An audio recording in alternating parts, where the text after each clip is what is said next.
today's starting lineup. First for visitors from Emory and Henry. Leading off the center fielder, number 3, Jared Foley. Batting second, the third baseman, number 8, Jack Ferguson. Hitting third, the second baseman, number 7, Steven Smith. Batting cleanup, first baseman, number 17, Jacob Feber. In the fly spot, designated hitter number 5, Caden Powell. Batting sixth, the right fielder number 10, Isaiah Braces. Hitting seventh, the catcher number 0, Kendon Bailey.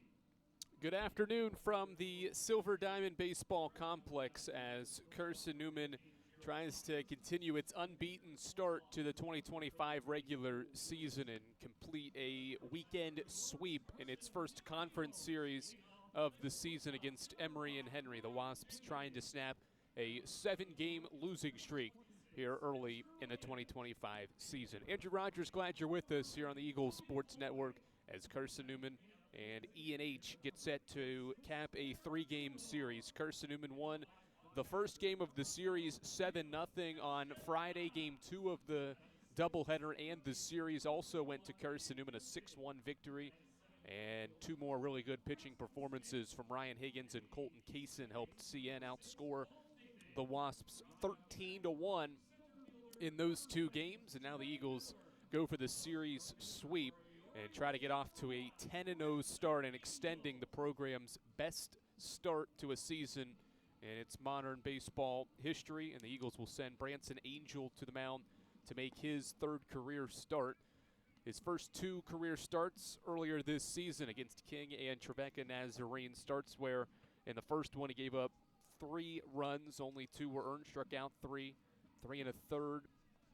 Against King, went 4 complete against Trevecca and only allowed a run in 3 strikeouts in that most recent start 8 days ago. He's got a 3.6 earned run average in his 7 1/3 innings to start his sophomore season, and he'll face Jared Foley to lead off this E&H batting lineup here on this Sunday afternoon. We're going to get started 2 minutes before scheduled start time, and it's low for a ball. Foley hitting a .182 to start the season. He is 1 for 6 in this series. He's got one of the 4 hits for E&H this weekend. Next offering from Angel is low for ball 2 as he works against E&H's lone preseason all-conference pick and the center fielder Jared Foley. 2-0 line of the pitch from Angels. A fastball across the chest for a strike.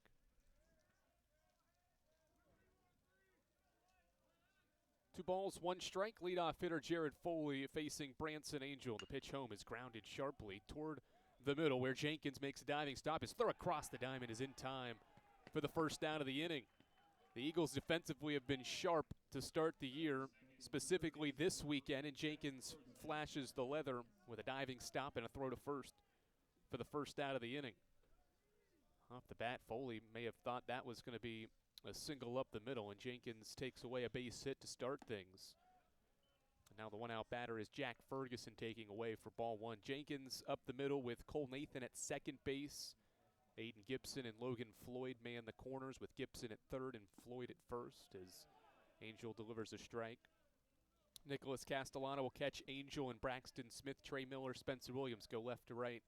And Carson-Newman's outfield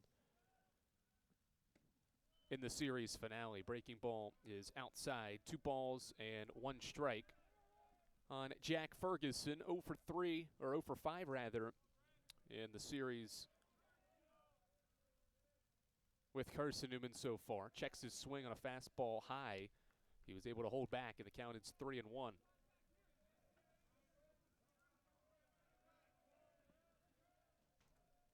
3-1 Ryan for the sophomore. A swing and a miss by Ferguson. He's behind on the fastball, and the count runs full.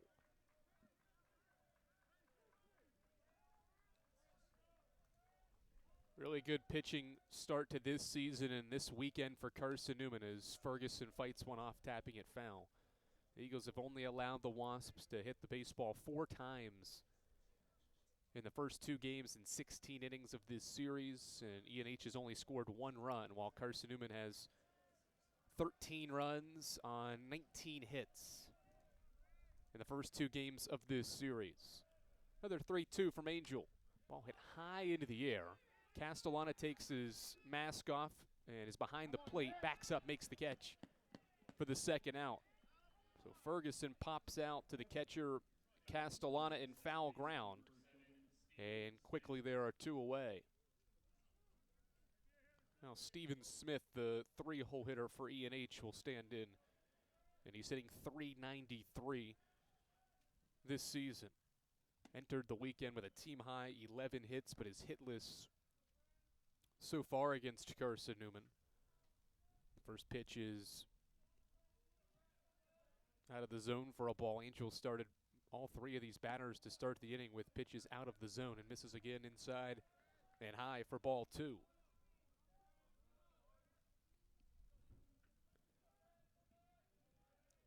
Jacob Beber will follow for E&H. He's got the only extra base hit for E&H. There's a strike from Angel to Smith. Beber's the cleanup hitter and the top run producer for this E&H offense this season. 2-1 is fastball below the knees, and Angel's fallen behind against Steven Smith. 3 balls, 1 strike, 2 away in the top of the first. Angel into his windup in his 3-1 offerings, high for a ball. And it's a 5-pitch walk with 2 outs here in the first inning to Steven Smith.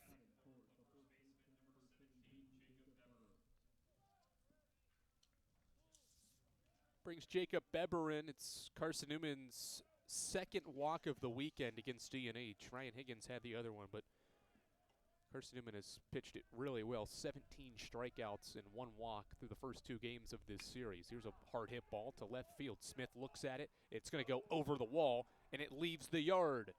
Jacob Beber with a 2-out line drive shot over the left field wall to drive in E&H's first RBIs of the weekend, and it's 2-0 Wasps.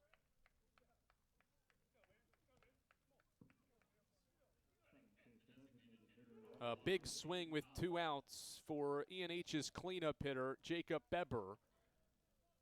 And E&H has the early 2-0 advantage. Now Angel tries to regroup, and the first pitch he sends to Caden Howe is popped up high into the outfield. Out and right, it's Spencer Williams sprinting in. He'll make the catch, and the inning is over. But Jacob Beber leaves the yard for Emory and Henry to get the scoring started. His 2nd homer of the year, and the Wasps strike first. It's 2-0 after 1, and Carson-Newman's bat's coming to the plate for the first time after this. There's something about a small community that unites us, whether it's cheering on our favorite team or the way we come together in a crisis. Small communities are made up of people with big hearts. We're dedicated to hard work and innovation through sunny days and stormy nights. AEC is always here, powering the people and the places that make our community a spectacular place to call home. AEC, power what matters most. Insurance, it's about people, not things. It's about security. It's about confidence. It's about relationships. It's about trust. It's about you.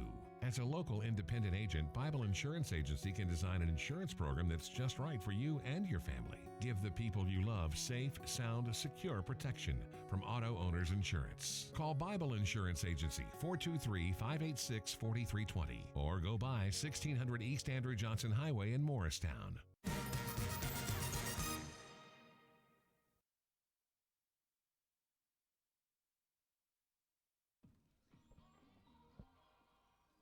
Cole Gillis is E&H's starting pitcher here in Game 3, and he gets to work with a 2-run lead for the first time for him to take the mound here this afternoon on a chilly Sunday afternoon between Carson-Newman and Emory and Henry here at the Silver Diamond Baseball Complex. Cole Gillis, the starting pitcher for E&H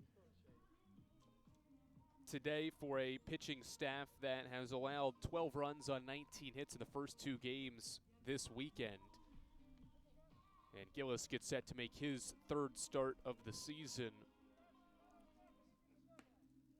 And he'll face Carson-Newman's Ryan Jenkins to lead off the bottom of the first inning. Spencer Williams, Logan Floyd will follow through in this order, as well as the Eagles try to score early and often, as they have done quite often to start this season. Ryan Jenkins will lead things off. He's got 3 hits this weekend and 2 RBI. And he'll face Gillis to begin the frame. Right-hander works into his windup, and the first offering of the inning is outside to Jenkins for ball 1. Temperature's 41 degrees, but wind gusts can get up to about 31 miles per hour, which will make the temperature feel like it's below 25 degrees at some points throughout today, and the wind favors hitters today as well. Pitcher's nightmare with how the wind can play a role in its gusts throughout the afternoon. As the first strike is delivered to Jenkins, 2 balls, 1 strike on Carson-Newman's leadoff hitter Ryan Jenkins, hitting .400 to start his Carson-Newman career. Takes a breaking ball away, and it's 3 balls and 1 strike.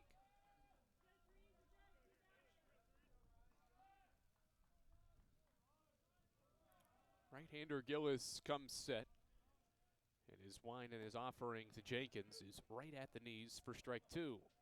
Jenkins thought potentially he had ball 4, and now he steps back in with a full count, facing Cole Gillis to start the bottom of the first, with E&H leading 2-0. The 3-2. Called strike 3. Jenkins tossed the bat toward the dugout, thought he had a 5-pitch walk. Instead, he gets rung up on strikes, and Cole Gillis starts the first with a strikeout looking of Ryan Jenkins. Just E&H's 6th strikeout of the weekend. And now Spencer Williams will stand in for Carson-Newman.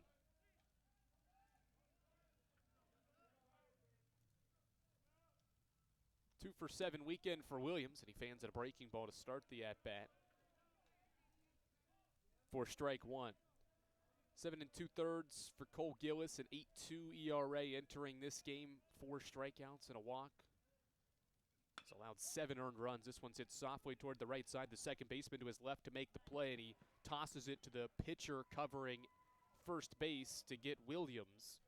It's a 4-1 putout at first base for the second out of the inning. Good job by the second baseman, Steven Smith, to sprint over in between the 3-4 hole to field the baseball. The first baseman, Jacob Beber, missed it, and that forced the pitcher and Gillis to sprint to the first base bag to cover, and he did in time to get Williams. 2 outs, no one on for Logan Floyd here at the bottom of the first, and Gillis breaks a pitch into the strike zone. It's 0-1. Floyd hitting .333. 1 hit so far this week, then it's this one right back to Gillis. He leaps up, makes the play, flips to first, inning over. 1-2-3 frame for Cole Gillis, a strikeout and 2 groundouts, and the Eagles go down in order in the first. Good start for the Wasps. They lead 2-0 here on the Eagles Sports Network. Sure, we've been around a while, 171 years to be exact. We know the power of a liberal arts-based Christian education and the tremendous potential of what can be found on this campus, within this community. We are adventurers, dreamers, believers, passionate and compassionate, curious and clever, driven by a common purpose towards a common goal. I found my passion. I found purpose. We are Carson-Newman. What will you find? Domino's Pizza in Jefferson City and Morristown wants to help feed your business. When you're hungry at lunch, show your business card at Domino's in Jefferson City and Morristown when you make your purchase for pickup or delivery to get 25% off the entire order. That's 25% off your order at Domino's in Jeff City and Morristown when you show your business card. Call 865-471-6700 to get a pizza. Domino's, the official pizza of the Carson-Newman Eagles.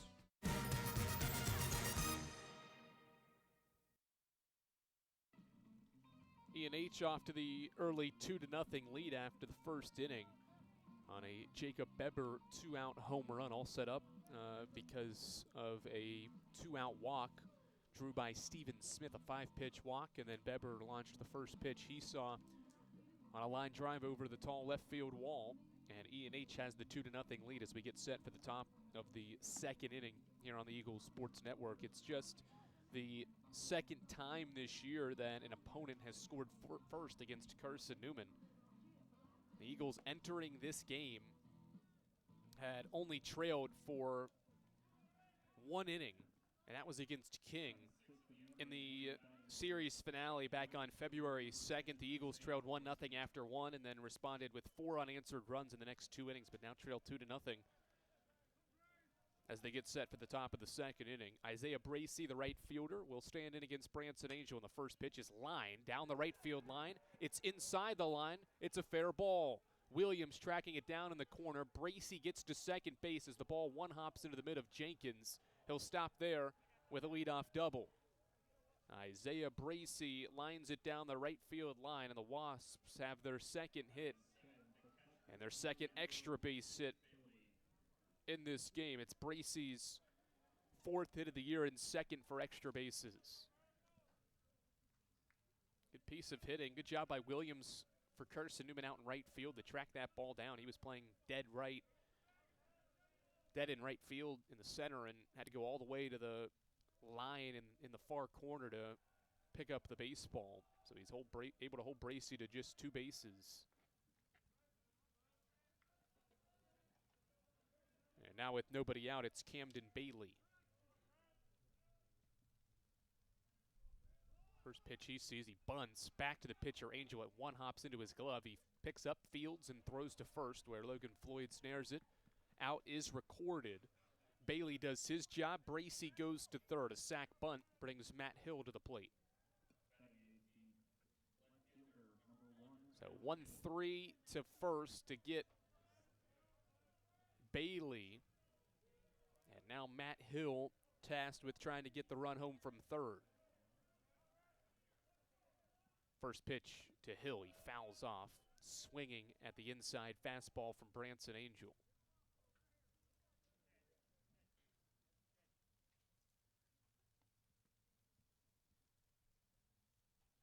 Might have nicked off the home plate umpire on that foul ball from Hill. It's Chuck Henson behind the plate, Scott Alexander, the first base umpire, and Derek Gibson manning the third base line.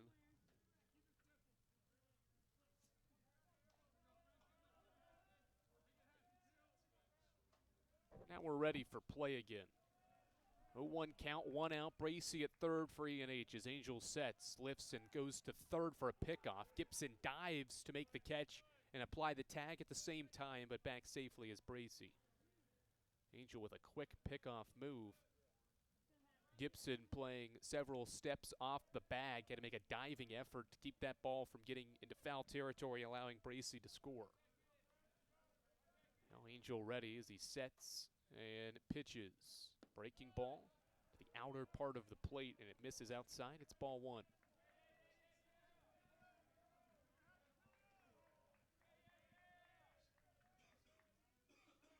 One ball, 1 strike, 1 out with number 1 Matt Hill at the plate, and he takes outside for ball 2. Another breaking ball that Hill stayed away from. Matt Hill 0 for 2 so far this weekend, trying to come through for the Wasp and extend this 2-0 advantage as he lifts one softly to center field. This ball is going to get down, and it's a 1-out RBI single for Matt Hill, and E&H leads 3-0. Good poke. He did enough to poke it into center field for a base hit, and Matt Hill drives in his first run of the year to give E&H a 3-0 lead.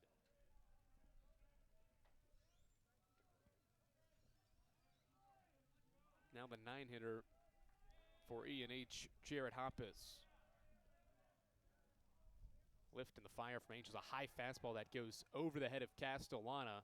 Wild pitch will allow Hill to move to second.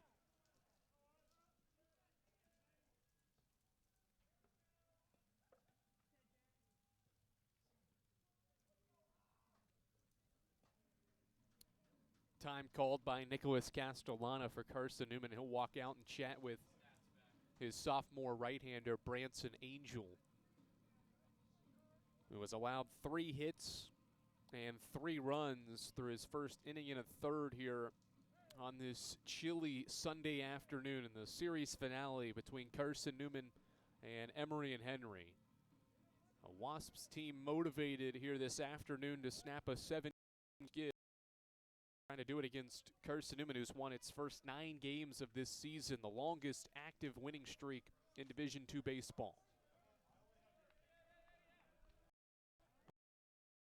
To Hoppus, the shortstop stands in and takes the strike zone for ball 2.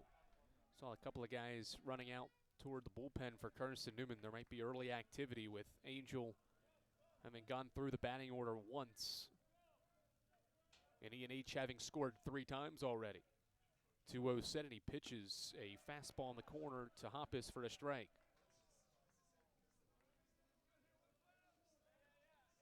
2 balls, 1 strike. Matt Hill with an RBI single back up the middle has given E&H a 3-0 lead. He stands at second, 2-1. Inside pitch, and it's 3 balls and 1 strike.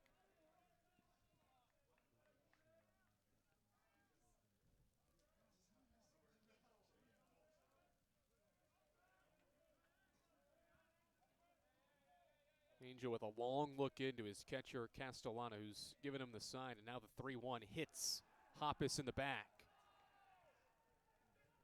Had it not hit him, it would have been ball 4 regardless. So he'll get first base, just take a little bit of pain up there with him.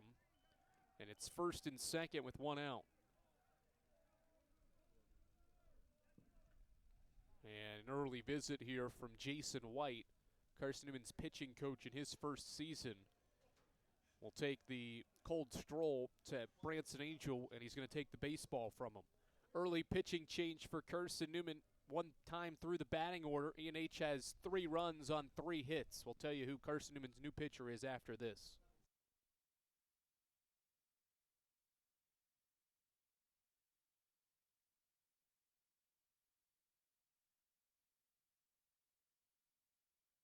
How do you know you're in a community, not just a town? Well, strangers smile as they walk by. They refill your coffee without you asking. And when you ask directions, people offer to walk you there. Communities give more. The way you know when you walk into First Bank that you are in a real community bank. Great products, direct access to your local bankers, and relationships that can last a lifetime. Don't just have an account. Have a community with First Bank. Member FDIC. At InterDigital, we strive to be a leading provider of cutting-edge digital and marketing solutions. At InterDigital, we want to help our clients find success. Our team of technology gurus work together to ensure InterDigital continues to progress forward as technology advances. At InterDigital, we make technology work for you. Visit interdigital.com for IT support, web development, virtual tours, graphic design, internet marketing, mobile app, and film production services. InterDigital, laser focused on your success. All right, Blake Cooper is the new pitcher for Carson-Newman as Emory and Henry tries to pad on to its 3-0 lead. Blake Cooper, 13.5 ERA. He's recorded 2 outs so far this season. Allowed 3 hits and 1 run and has walked 1. Faced the leadoff hitter, Jared Foley, who checks his swing and takes a called strike regardless. Foley grounded out in the top of the first inning. Standing in with 2 on and 1 out in the top of the second. Line drive, right field. Williams on his horse. This ball's going to 1-hop off the wall. Foley rounding first. Hill from second is going to score. The throw gets cut off. It's coming to the plate. Jenkins' throw. Castellana tags him out at home. Jared Hoppus had no chance. He was halfway to home by the time Castellana had the baseball. It's a 9-6-2 relay to get the out at home, but E&H does score on an RBI double from Jared Foley. It's 4-0, but there's 2 outs now. Well, good job by Carson-Newman to get that baseball in quickly. Williams started it. Had a good throw to the cutoff man, Jenkins, and he had the wherewithal to throw home and get Hoppus with ease. Now with 2 outs, it's Jack Ferguson with a big hack and a swing and a miss for strike 1. 4-0 E&H here in the top of the second inning. They've jumped on Carson-Newman early. 0-1 set for Cooper. He looks at second where Foley gets a good lead, and the breaking ball is high for ball one. This is Cooper's 15th appearance, and 4th out of the bullpen. Was Carson-Newman's second starting pitcher a season ago, where he tossed 41 innings, throws in another strike to Ferguson, and it's 1-2.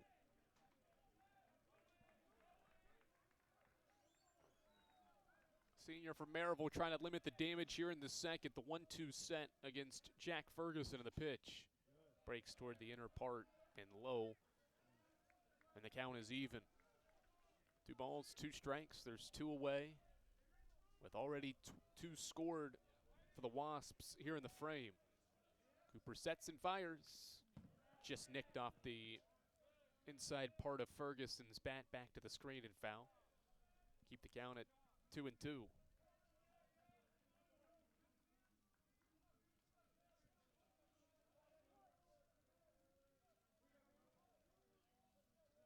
Cooper comes set from the stretch, lifts and fires. Fastball away, and it's 3-2.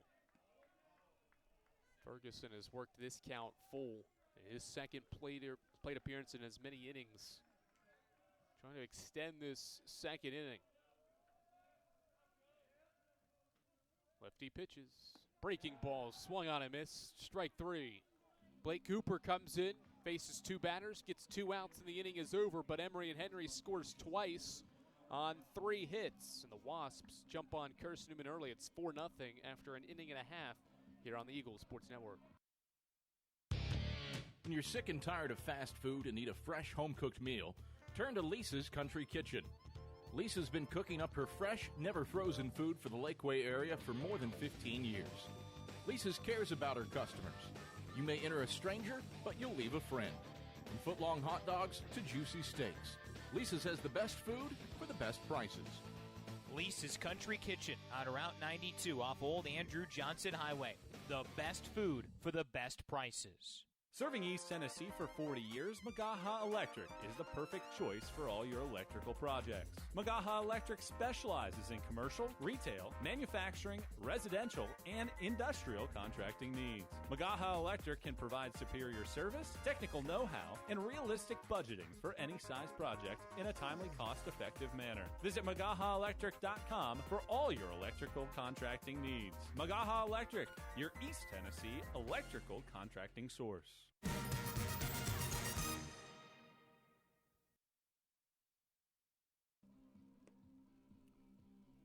The heart of Carson-Newman's batting order will come to the plate against Cole Gillis and E&H here in the bottom of the second inning. It's the Wasps leading the Eagles 4-0 as we get set to start the bottom of the second inning. Carson-Newman is 9-0 this season, 2 wins in conference play at the start of this weekend series on Friday, and trying to go for the series sweep of E&H here on this Sunday afternoon, but down 4-0 as they come to the plate for the second time today here in the bottom of the second inning. Tanner Kilgore, Nicholas Castellana, and Aiden Gibson all have multiple hits through the first 2 games of this weekend series. Will come to the plate for Carson-Newman, who is facing its largest deficit of the season at 4 runs. Cole Gillis wants a new baseball, so he'll toss it to his catcher, Camden Bailey, and get a fresh baseball at the start of this inning. Kilgore standing in. He's got 14 RBI early in his sophomore season. First pitch of the inning is a breaking ball outside at 73 miles per hour for a ball. 1 ball, no strikes against Kilgore. 3 for 7 weekend for him with an RBI. 1-0, breaks toward the inner part of the plate, and it's ball 2.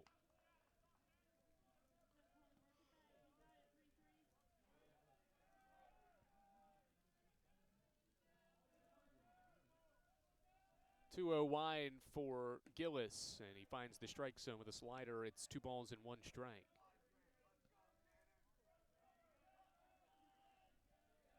Kilgore with the team best 3 home runs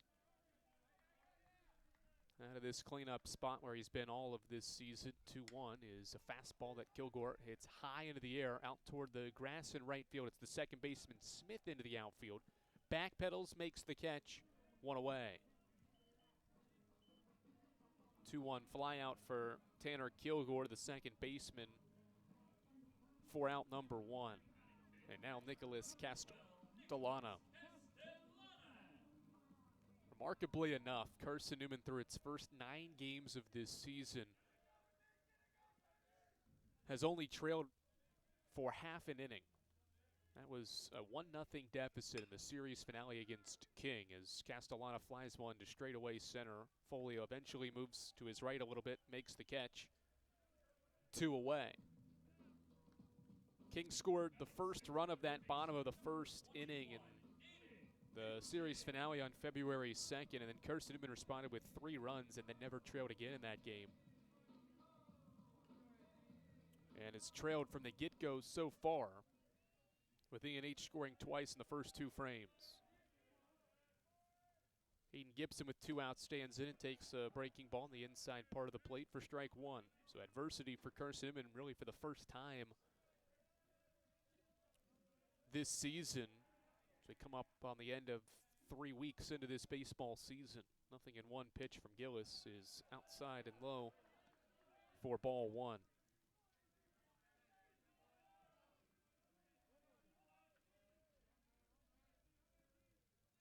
Strong start to the year for Gibson, hitting above 400. 11 hits, 27 at-bats. He grounds this one softly back up the middle. It hits the mound. The second baseman, Smith, from the opposite side of the bag, makes the play and the running throw to end the inning. Good start for E&H in all facets of the game. Gillis has sent the Eagles down 6 up, 6 down. His defense is making plays, and his bats have 4 runs on 4 hits. Emory and Henry leads Carson-Newman 4-0 after 2 complete here at the Silver Diamond Baseball Complex. We're back for the 3rd after this on the Eagles Sports Network. This is Carson-Newman men's basketball alum Taylor Hawkins. I want to help your family secure its financial future. I'm with Modern Woodman Financial Planning, where we touch lives and secure futures. Let Modern Woodman protect your family's financial security through life insurance, retirement planning, and financial services. You can contact me, Taylor Hawkins, at cneagles.com/Modern Woodman. That's cneagles.com/Modern Woodman. Help secure your family's financial future through Modern Woodman Financial Planning. The #1 source for Carson-Newman athletics gear is shopseeandeagles.com, where you can find gear from Adidas, Columbia, Nike, and Under Armour. Shirts, jerseys, sweatshirts, shorts, pants, hats, and scarves. Shopseeandeagles.com is your source for everything CN. You can even show your school spirit on your smartphone or tablet. All of your game day essentials can be found in one place. Shopseeandeagles.com.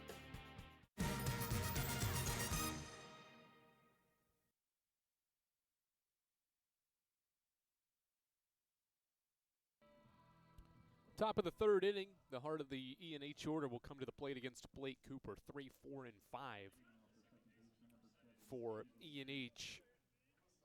In this 2nd inning, Steven Smith, Jacob Beber, and Caden Howell. For Emory and Henry, first pitch from Blake Cooper is low for ball 1 to start this 3rd inning. Branson Angel goes 1 1/3. He allows 3 hits. All 4 runs are earned runs charged to him as a swing and a miss for strike 1. He walks 1, no strikeouts, and the 4 outs that he gets. Faces this E&H batting order 1 time through, and now it's Blake Cooper with the ball as this ball's hit high into the air and right. Smith sends Williams back to the warning track in right, where he backpedals to make the catch for the first out of the inning. The ball will carry today on balls hit well off the bat. And that one was just a high fly to right. Williams just had to keep on going back all the way to the track to retire Steven Smith for the first time today. And now Jacob Beber, the man that started the scoring for E&H in the first inning, a 2-out home run on a line drive over the left field wall, takes ball 1. His 2nd home run of the year, and he's produced 15 runs now early in the year for this Wasps offense. Takes low and inside, it's 2-0. E&H's only run this weekend prior to this game was on a wild pitch. Foul ball, it's 2-1. They had not drove in a run. They only scored once, but the Bats had struggled in the first 2 games against Ryan Higgins and Colton Kaysen, and today, at least so far, the E&H offense has had some success. 4 runs on 4 hits as Beber takes high and away, and it's 3 balls and 1 strike. Cooper facing E&H's cleanup hitter. The Eagles down 4-0. His breaking ball's outside and high, and it's ball 4. So 1-out walk to Beber. He's reached both times. He's gone to the dish. And now Caden Howell, the DH.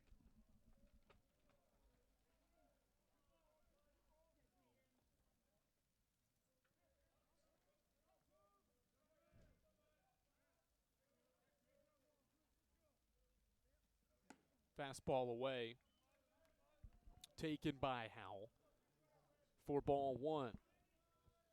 18 pitches for Blake Cooper so far. He has recorded 3 outs.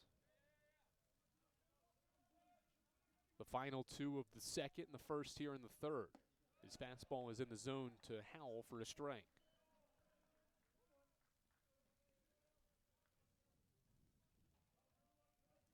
Mentioned Carson-Newman with the longest active winning streak in Division II baseball right now. The Eagles are the only team in the Southeast region, and obviously then in the South Atlantic Conference, yet to lose in 2025. There were a bunch of Division II schools that began their seasons this weekend, so there's a whole host of teams that are 1-0, 2-0, 3-0 at the end of this weekend, but only Carson-Newman and Pittsburgh State that have started playing baseball for multiple weekends are still unbeaten. Pittsburgh State's 7-0, and Carson-Newman's 9-0. But trailing 4-0 in the top of the third. 1-2 count with Cooper facing Howell, and he'll pick to first.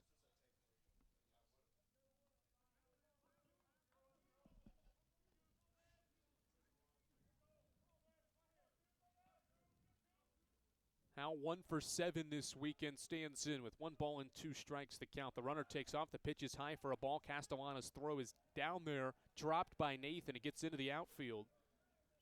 But Beber won't get up. He'll just stay on the infield turf with a stolen bag. Wasn't a hit and run because Howell didn't swing the bat, as Beber is able to swipe his second bag of the year and E&H's 12th. And the Wasps have a runner in scoring position with 1 out in this top of the third, with Caden Howell, the 5-hitter, at the plate.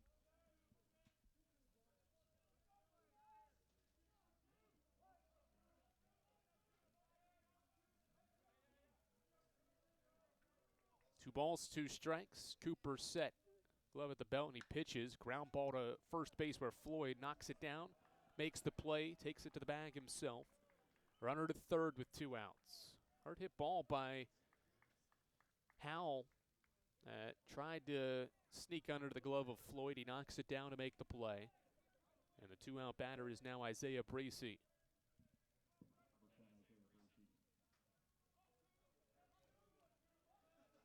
Bracey with the leadoff double in the last inning. He later scored on Matt Hill's RBI base hit, and he takes strike 1 here. Bracey's first at-bat of the weekend.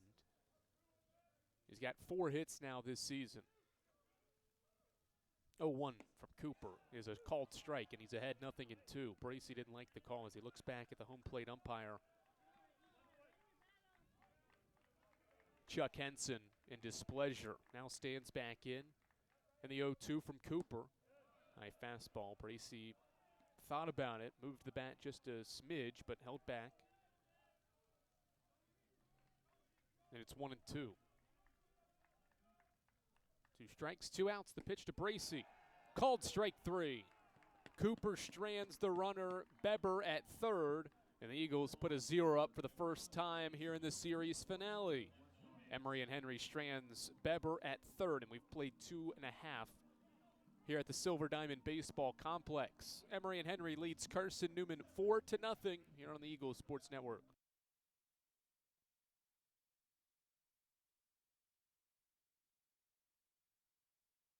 Tri-Light is proud to support Carson-Newman Athletics. We salute the student athletes who are working hard to make great things happen on the field, in the classroom, and in the world. It takes vision, commitment, and teamwork, qualities we share at Tri-Light. Our mission is to provide life-changing opportunities by building a world-class fiber broadband network. If you'd like to learn more, please visit trilight.net or call us at 833-847-0824. We select our insurance companies the same way you do, very carefully. When you work with us, you can count on receiving fast, courteous, and professional service and quality protection through Auto Owners Insurance. For a no-problem approach for your life, home, car, and business insurance needs, ask us about the No Problem Company, Auto Owners Insurance. Call Bible Insurance Agency at 423-586-4320 or go by 1600 East Andrew Johnson Highway in Morristown, serving the Lakeway area's insurance needs since 1931.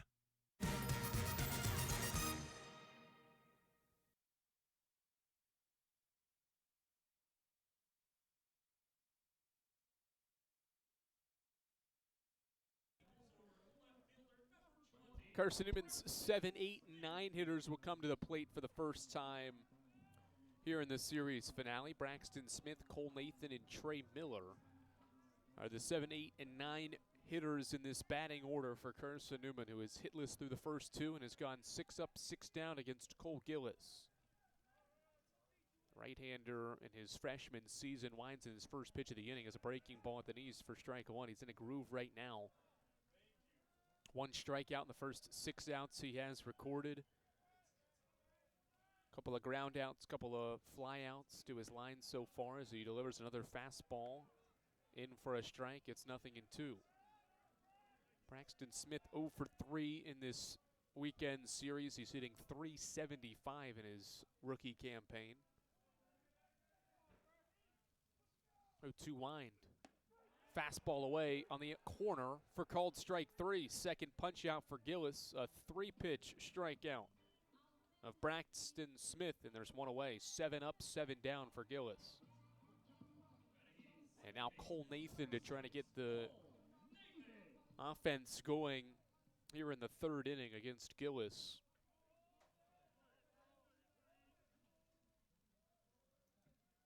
First pitch, breaking ball.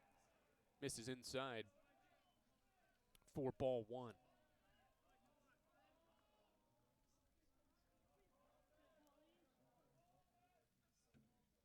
1-0 wind for the right-hander. Another breaking ball. This one crosses the strike zone. 1 ball, 1 strike. Gillis coming off a quality start against Francis Marion 8 days ago. 6 innings, 3 runs, struck out 4.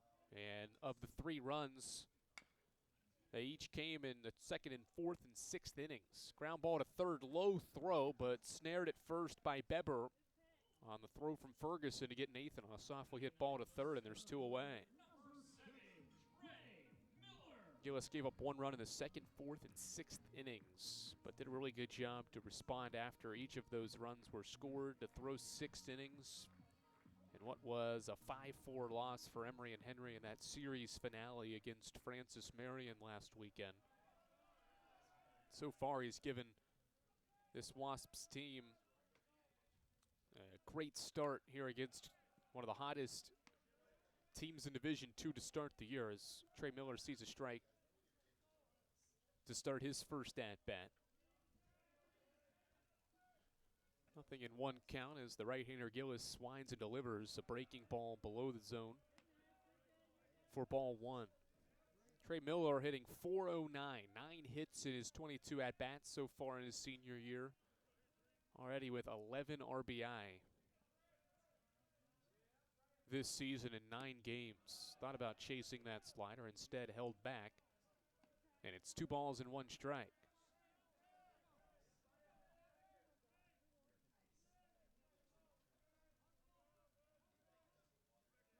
Gillis nods his head as he's got the sign from Bailey. Into his wind, the 2-1 to Miller.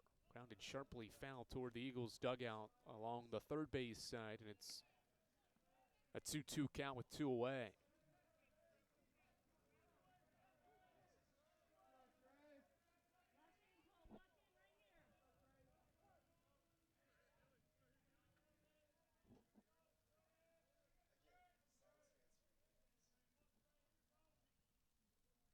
Two from Gillis. Miller lines it sharply right to the shortstop. Hoppus, he makes the play, and the Eagles go down in order again.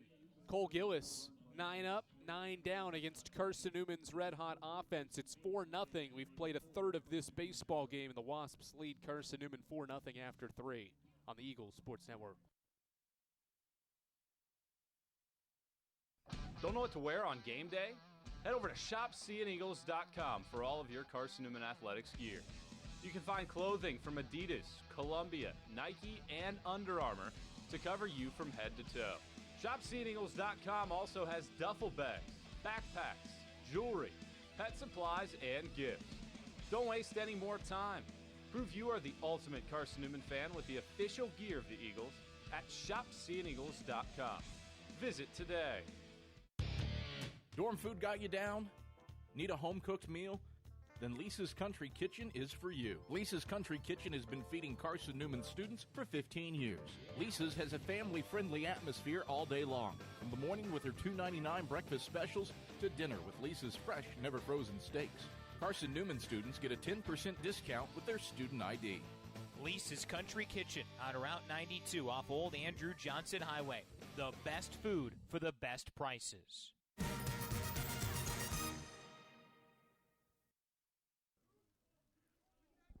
Emory and Henry's catcher Camden Bailey will lead things off for Emory and Henry, who leads 4-0 here on the Eagles Sports Network. Andrew Rogers going to take you through the action from the Silver Diamond Baseball Complex as Bailey with a good healthy hack at a breaking ball from Cooper to start the inning. It's a swinging strike 1.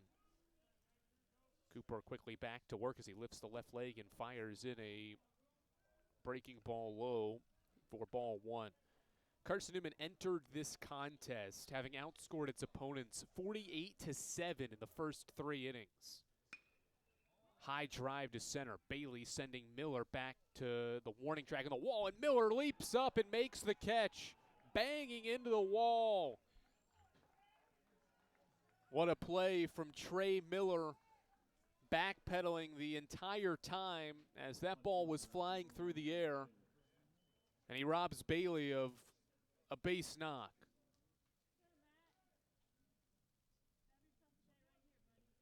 Great ball tracking ability from Trey Miller to help Carson-Newman get the first out of this 4th inning. And now the first pitch to Matt Hill is a strike. That's a big-time defensive play from Miller to start this inning. 0-1, swing and a miss by Hill, strike 2. Cooper's worked ahead, and he's got some momentum now after Miller's play in center. Hill with an RBI knock in that 2nd inning, part of that 2-run frame, the 0-2. He gets jammed on a flare to right. Williams in a couple of steps. He makes the play. 2 up, 2 down to start the 4th. Back to the point, though, Carson-Newman in the first couple of innings has been great to jump on teams early, get big leads, and allow their pitchers to pitch with pretty good leads, having outscored opponents 48-7 in the first 3 frames. But today, E&H has blanked Carson-Newman in the first 3 innings and has scored 4 times, so it's the opposite now for Carson-Newman. And how does it respond?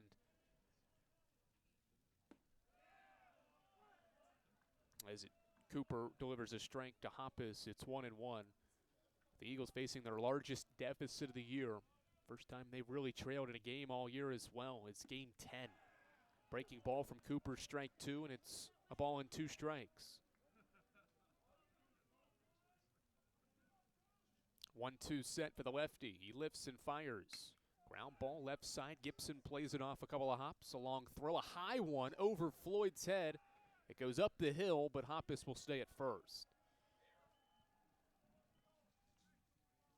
So a 2-out base runner for Jarrett is Jarrett Hoppus for E&H. here in the fourth. Number 3, Jared Foley.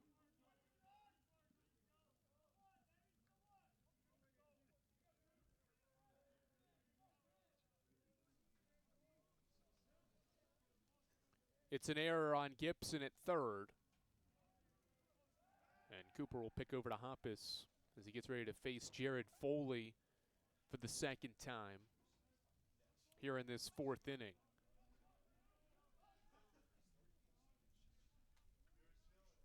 Cooper's set. A long look at first, and now he pitches home. A breaking ball low for ball one.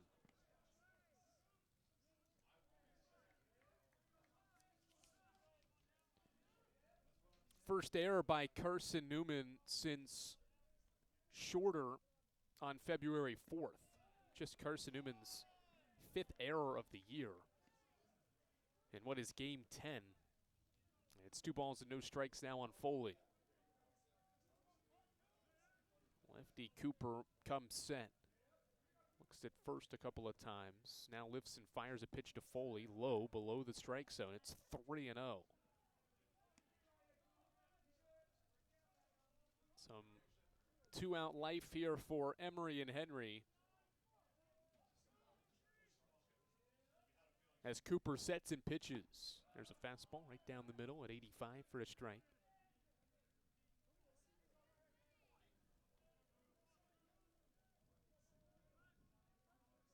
Three balls, 1 strike, 4-0 game in the fourth.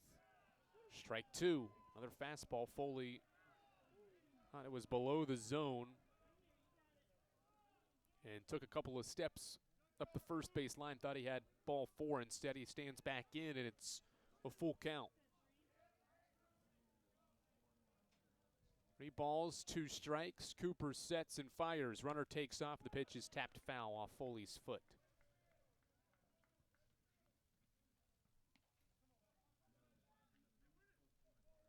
Carson-Newman and Blake Cooper trying to put up another 0 and keep this deficit at just 4 runs. The Wasps trying to take advantage of a throwing error here late in the inning. Hoppus takes off. The pitch home is high. It's a fastball. It's ball 4. Back-to-back 2-out base runners here for E&H after the throwing error from Gibson. And now Foley walks, and it's first and second.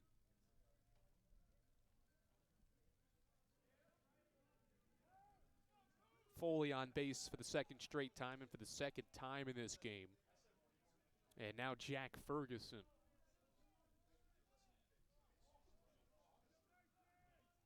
The set for Cooper with 2 on and 2 out. The pitch.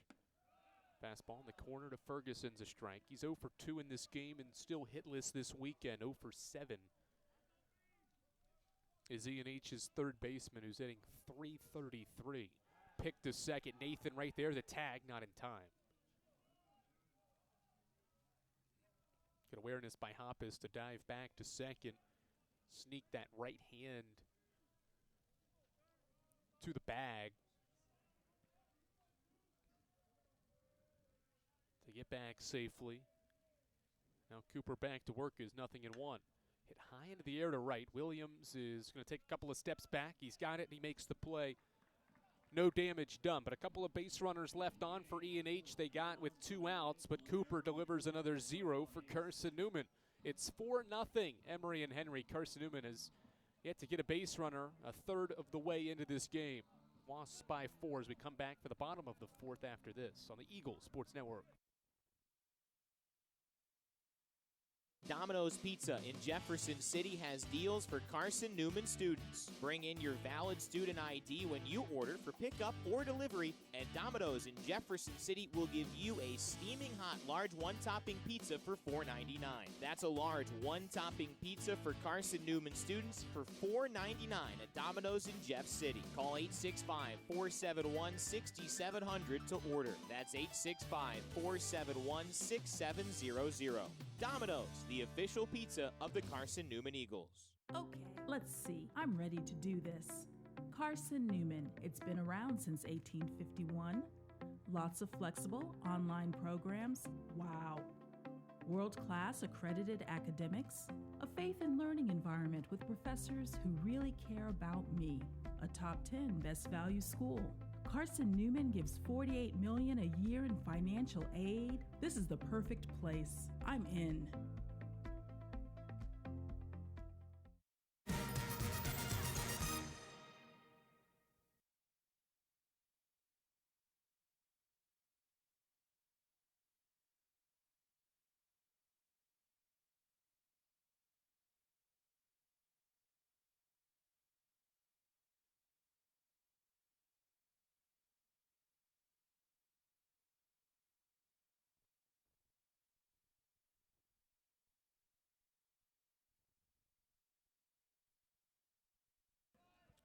Ryan Jenkins will lead off for Carson-Newman and try to solve the mystery of ENH's starting pitcher in this game, Cole Gillis, who misses inside, or rather hits the zone. It's called strike one to begin this fourth inning.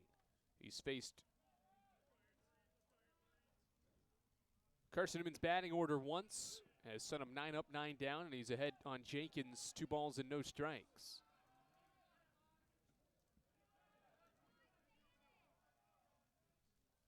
No balls, 2 strikes. Gillis ahead against Jenkins, who's 0 for 1, and the pitch home is a breaking ball well outside, framed by Bailey, but it's out of the zone.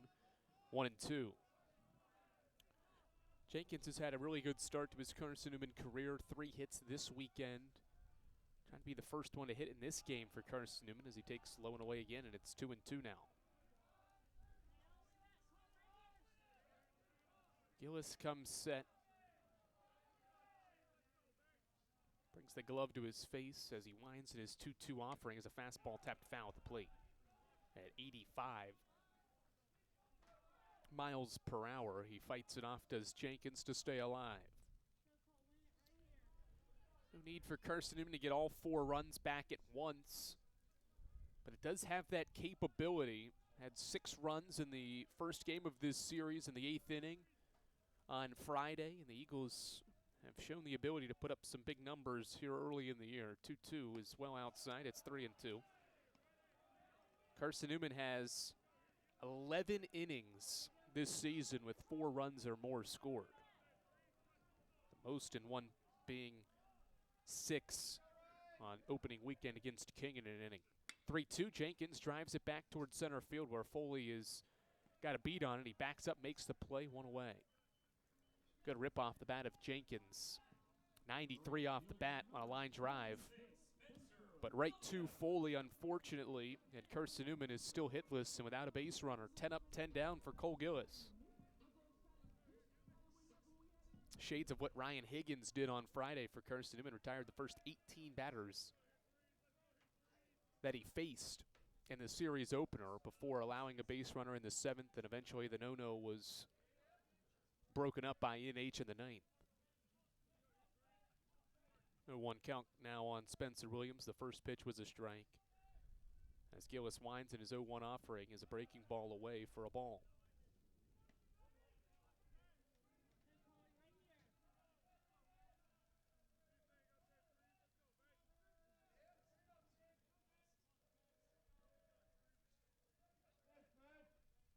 One.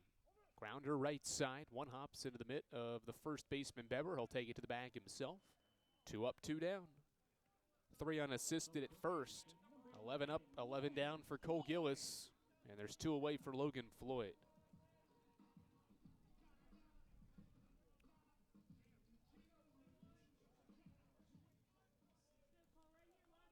Floyd hit 1 right back to Gillis in the first inning.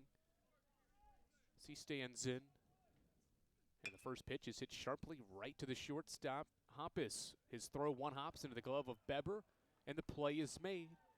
Cole Gillis continues to be terrific for Emory and Henry. He's retired the first 12 batters that Carson-Newman has sent to the plate. The Eagles are without a base runner and trail 4-0 here on the Eagles Sports Network. There's something about a small community that unites us, whether it's cheering on our favorite team or the way we come together in a crisis. Small communities are made up of people with big hearts. We're dedicated to hard work and innovation through sunny days and stormy nights, AEC is always here, powering the people and the places that make our community a spectacular place to call home. AEC, power what matters most. Insurance, it's about people, not things. It's about security. It's about confidence. It's about relationships. It's about trust. It's about you. As a local independent agent, Bible Insurance Agency can design an insurance program that's just right for you and your family. Give the people you love safe, sound, secure protection from Auto Owners Insurance. Call Bible Insurance Agency 423-586-4320 or go by 1600 East Andrew Johnson Highway in Morristown.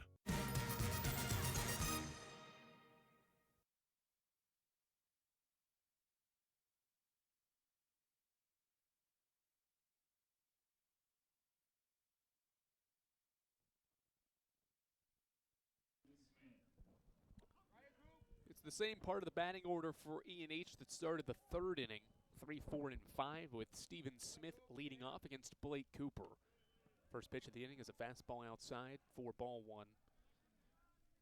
Smith is 0 for 1. He walked and scored in the first and flew out in the third. 1-0 or 1-0 pitch is a hard grounder to short. Jenkins gobbles it up, and his throw is across the diamond in time for the first out of the inning. Well, good work from here from Blake Cooper. He got the final 2 outs of that second inning, and overall has 9 outs in this game. He's allowed a hit, walked 2, and struck out 2. He's kept E&H off the scoreboard since entering this game. Now faces Jacob Beber, and the breaking ball is inside and low for ball 1.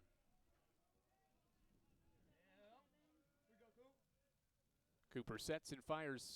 And this one's hit hard to second. Nathan got his glove on it, then it dinged, I think, off his right foot. It goes into left center field. Beber rounds first, goes to second, and that's where he'll stand. Oh, what a weird way to get extra bases for Jacob Beber. He hit it really well off the bat, 100 miles per hour off the bat. And it looked like it hit off either the left or right foot of Cole Nathan and went all the way into left center field. He's fine.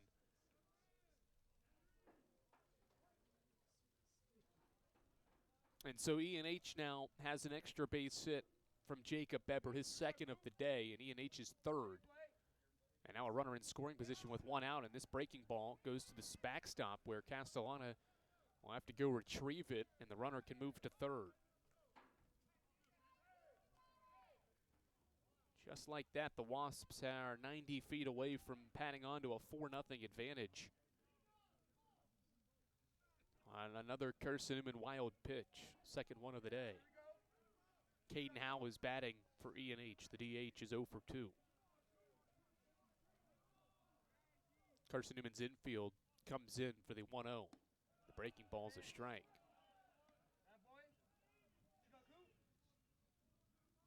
Ball and a strike, 1 away, 4-0. Emory and Henry here on the Eagles Sports Network. We're in the top of the 5th. 1-1. Swing and a miss. Howell chases the breaking ball from Cooper, and it's 1 ball and 2 strikes. This would be a big second out, and Jason White will take a visit out to the mound, and he's making a change. 52 pitches for Blake Cooper, and that's the end of his day.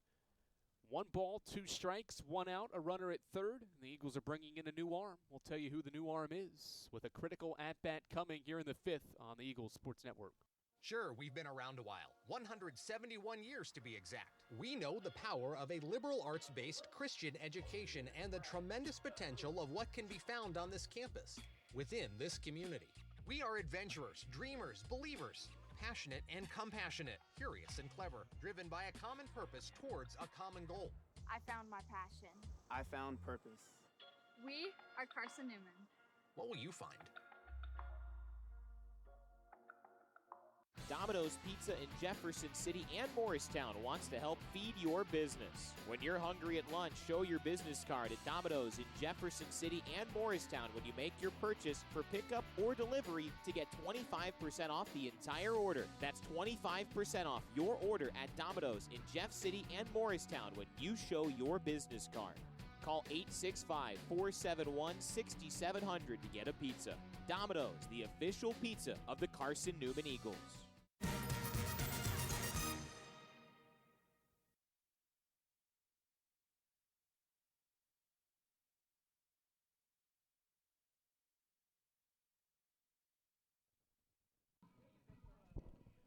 Mark Salico is the new pitcher for Carson-Newman. This will be his third appearance of the year. 2 innings, one each in his 2 appearances so far this season. No walks, and he's got 5 strikeouts in the 6 outs and 6 batters that he has faced this season. He'll enter a situation here where Caden Howell will step back in. There's 1 ball and 2 strikes with 1 out and a runner at third base here in the top of the 5th inning. Tough both ways, not only for Salico to step into a real count here, but also for Howell to adjust to a new arm. After facing the lefty Cooper and now the righty Salico.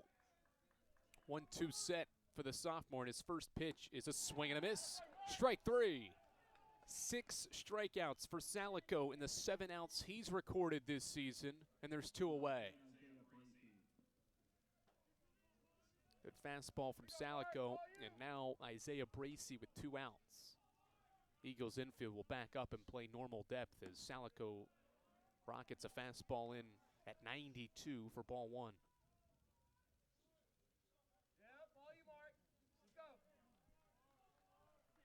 A double for Bracey back in the second. He later scored. He shows bunt, pulls it back, and takes a strike.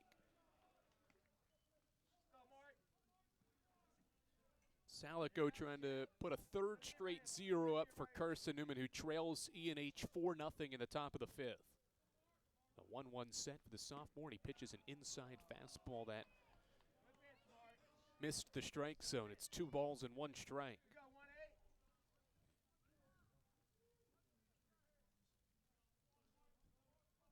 The right-hander comes set, looks at third, where Beber stands and gets a lead, and Bracey takes another strike. Another fastball from Salico, and it's 2 balls and 2 strikes. The 2-2. Called strike 3.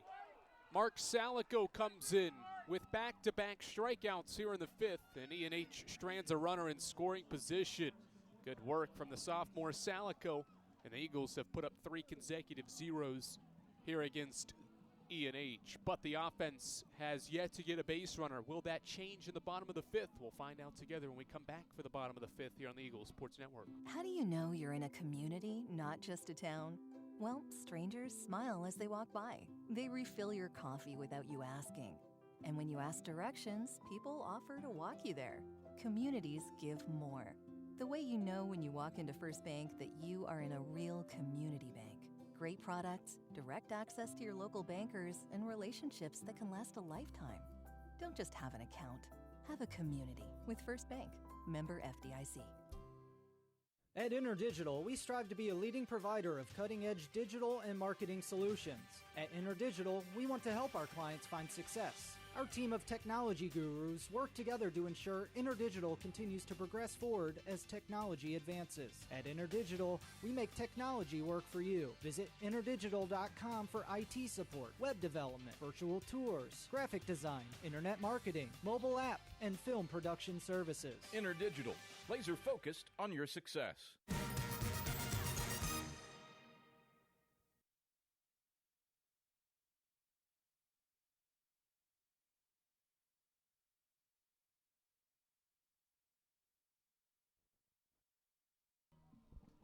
4-5-6 for Carson-Newman to try to break up a perfect start here from Cole Gillis. He has gone 12 up, 12 down against Carson-Newman's batting order, and he's done it in a little bit of every way so far.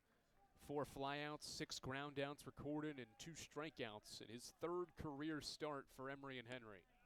First pitch fastball to Tanner Kilgore at 82 is a strike. 0-1. Righty gets back into his windup. He's got the sign, the offering home. Hit sharply to third. Played off a couple of hops by Ferguson. His throw 1 hops into Beber's glove where he makes the play for the first down. Hit hard by Kilgore, 95 off the bat. But right to Ferguson. That's been the day so far for Carson-Newman. It started to square up some balls more against Gillis, but has not been able to find any gaps or holes. 5-3 ground out. That's back-to-back ground outs by Carson-Newman. And now Nicholas Castellana. His first pitch that he sees is a breaking ball away for ball one. E&H last season salvaged a 3-game series in Emory, Virginia. Won that series finale against Carson-Newman 9-6 on March 17th of last season. The only win for the Wasps in this 8-game series all time. 2 balls, no strikes. Gillis trying to get back in the zone, and his pitch is hit off the end of the bat to second. Routine play for Smithy. Gloves fires. Beber has to come off the bag a smidge, but he gets his foot back on it for the second out. A routine play became dangerous there for a second, but it's made by Smith and Beber. And just like that, there's 2 more quick outs here in the 5th.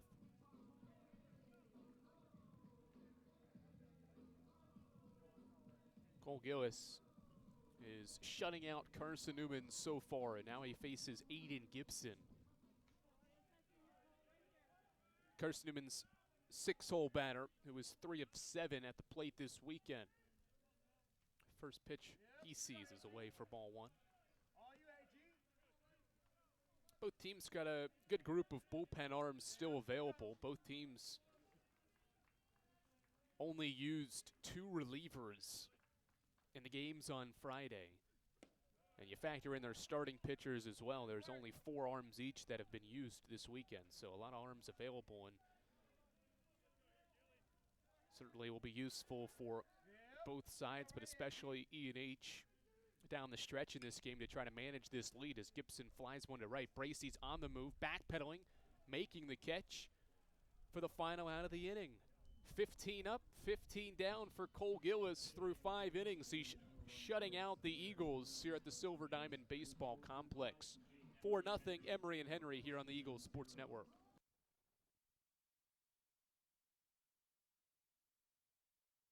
When you're sick and tired of fast food and need a fresh home-cooked meal, turn to Lisa's Country Kitchen. Lisa's been cooking up her fresh, never-frozen food for the Lakeway area for more than 15 years. Lisa's cares about her customers. You may enter a stranger, but you'll leave a friend. From foot-long hot dogs to juicy steaks, Lisa's has the best food for the best prices. Lisa's Country Kitchen on Route 92 off Old Andrew Johnson Highway. The best food for the best prices. Serving East Tennessee for 40 years, Magaha Electric is the perfect choice for all your electrical projects. Magaha Electric specializes in commercial, retail, manufacturing, residential, and industrial contracting needs. Magaha Electric can provide superior service, technical know-how, and realistic budgeting for any size project in a timely, cost-effective manner. Visit MagahaElectric.com for all your electrical contracting needs. Magaha Electric, your East Tennessee electrical contracting source.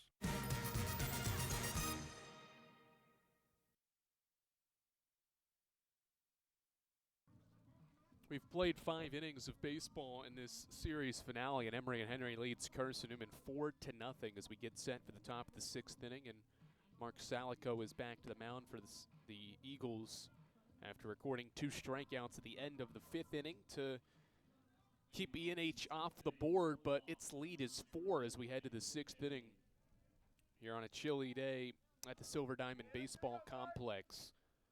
Wind has played a factor. Gusts have gotten up to as high as 30 miles per hour. Cool here as Salico begins the inning with a 91-mile-an-hour fastball for a strike to Camden Bailey.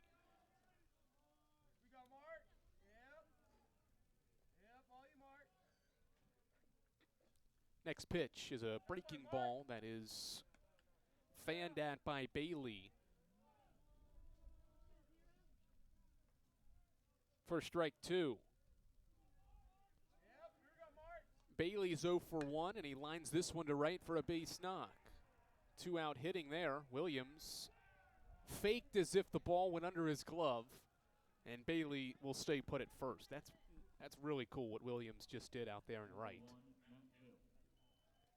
He fielded it cleanly, tried to fool Bailey and maybe get him in a rundown, but Bailey was aware of the situation. Stays put it first with a leadoff single for his first hit of the weekend. Breaking ball in the corner from Salico to Matt Hill is a strike.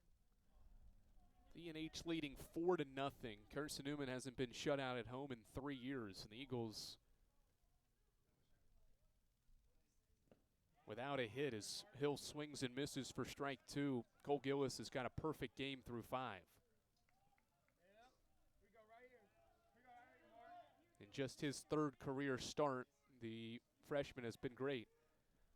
0-2 set, Salico pitches, swing and a miss by Hill. Castellana tags him out, and that's 3 strikeouts for Mark Salico in the 3 outs he's recorded. This guy is just full of strikeouts. Only one of the outs he's recorded in his Carson-Newman career have not been a strikeout.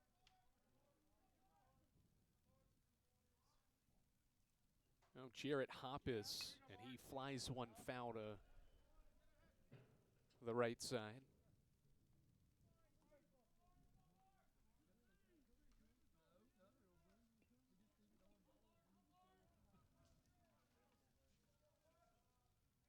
Carson-Newman has not been shut out in a South Atlantic Conference game since March of 2023 at Newberry. And at the time, it was a 9th-ranked Newberry squad that won 4-0 on March 25th of that season.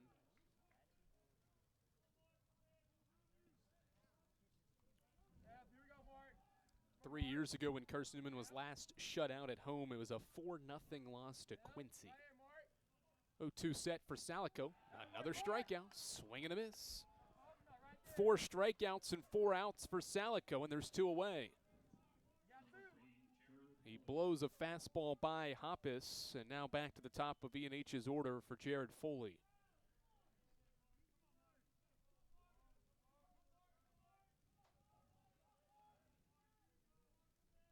Foley 1 for 2, and the first pitch he sees is a strike at the belt.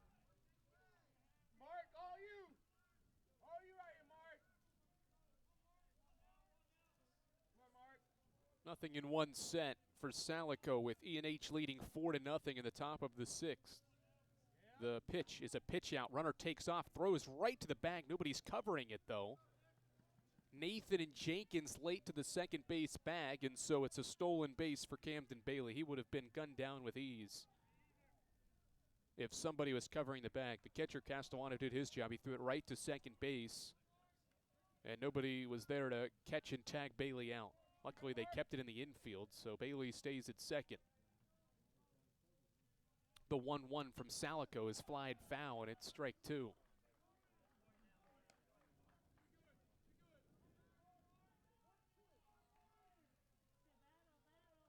Another runner in scoring position for E&H. It is stranded 5 in this game. All in the last 4 frames. Trying to avoid stranding another in scoring position. The 1-2. Foley checked his swing. Did he go? He did not. Castellano was almost to the third base dugout. He thought he had strike 3. It was a good breaking ball, and Foley held his bat back enough.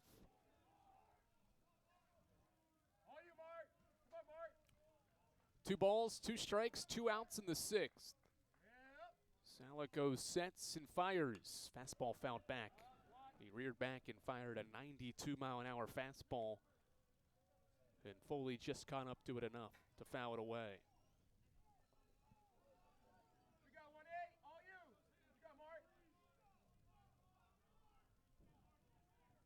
Foley's already got 1 RBI in this game, trying to add on to it here in the 6th. 2-2. Ground ball right side. Nathan keeps it in front. His throw to first, not in time. Foley beats it out on a play at first base. And now runners are at the corners with 2 outs.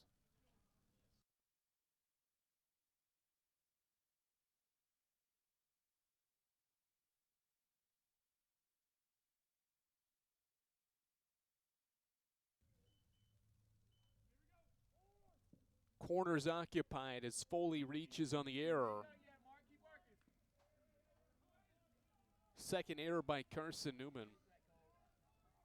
Bailey to third after he stole second and now reaches third base with Jack Ferguson swinging and missing at the first pitch from Salico, breaking ball away.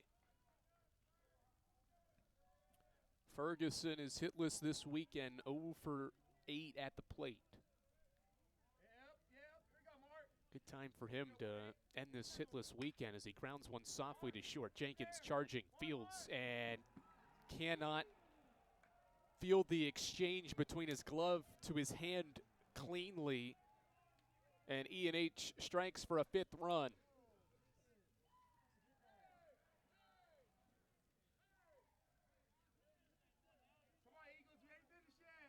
Second straight error by Carson-Newman. Third of the game, run scores in Bailey. It's first and second, 2 away. It's 5-0 now. And it's Steven Smith batting. First pitch, high fly ball to right center field. Williams is over, he calls off Miller, makes the catch, inning over, but damage done for E&H. The Wasps get just 1 hit, but they do score a run because of 2 Carson-Newman errors. It's 5-0 through 5.5. Cole Gillis has got a perfect game for E&H, and Carson-Newman tries to break that up when we come back here on the Eagles Sports Network. This is Carson-Newman men's basketball alum Taylor Hawkins. I want to help your family secure its financial future. I'm with Modern Woodman Financial Planning, where we touch lives and secure futures. Let Modern Woodman protect your family's financial security through life insurance, retirement planning, and financial services. You can contact me, Taylor Hawkins, at cneagles.com/Modern Woodman. That's cneagles.com/Modern Woodman. Help secure your family's financial future through Modern Woodman Financial Planning. The #1 source for Carson-Newman athletics gear, shop cneagles.com, where you can find gear from Adidas, Columbia, Nike, and Under Armour. Shirts, jerseys, sweatshirts, shorts, pants, hats, and scarves. Shop cneagles.com is your source for everything CN. You can even show your school spirit on your smartphone or tablet. All of your game day essentials can be found in one place. Shop cneagles.com.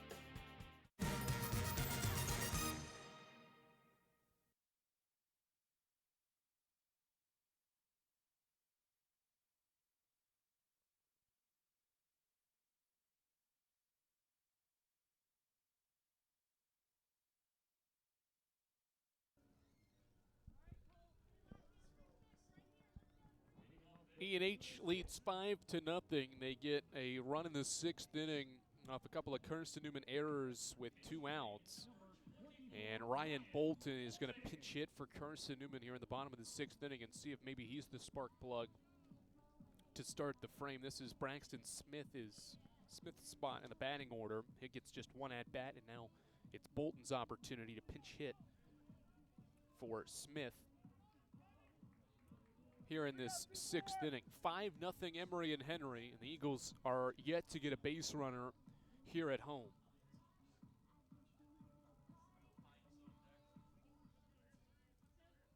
Bolton, .455 average, 5 hits, 11 at-bats, as he faces Gillis in the first pitch of the inning. It's inside for ball 1. 70 miles per hour on the breaking ball from Cole Gillis, who has lowered his earned run average below 5 with this stellar start in his 3rd career appearance with the Wasps. 1-0 offering. Breaking ball high and inside, 2 balls, no strikes. The Eagles have Julian Hines in the on-deck circle, so Tom Griffin's trying to find something from his bench to spark some offense in this series finale. Ryan Bolton's seen the first 3 pitches miss outside the strike zone. The 2-0 was a fastball away, and it's 3-0 on Bolton. 3-0. Fastball away. No more perfect game. That's Carson-Newman's first base runner of the game. They're still without a hit, but now CN has a base runner. That's one step in this process to mount a 5-run comeback. And Julian Hines will stand in and pinch hit for Cole Nathan here in the 6th.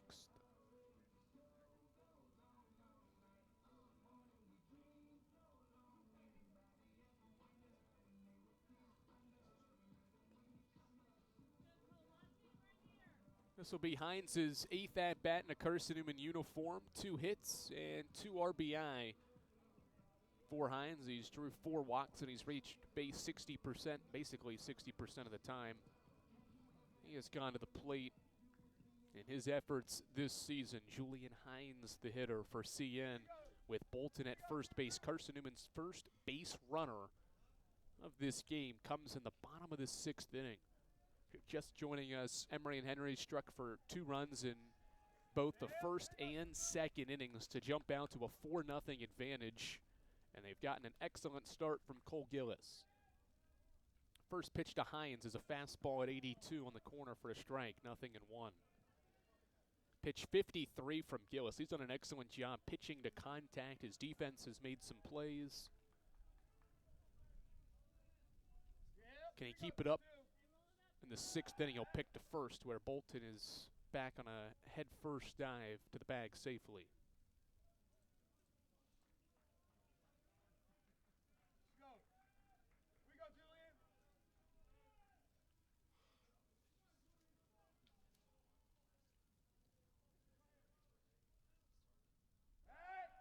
Back to first goes Bolton on another pickover.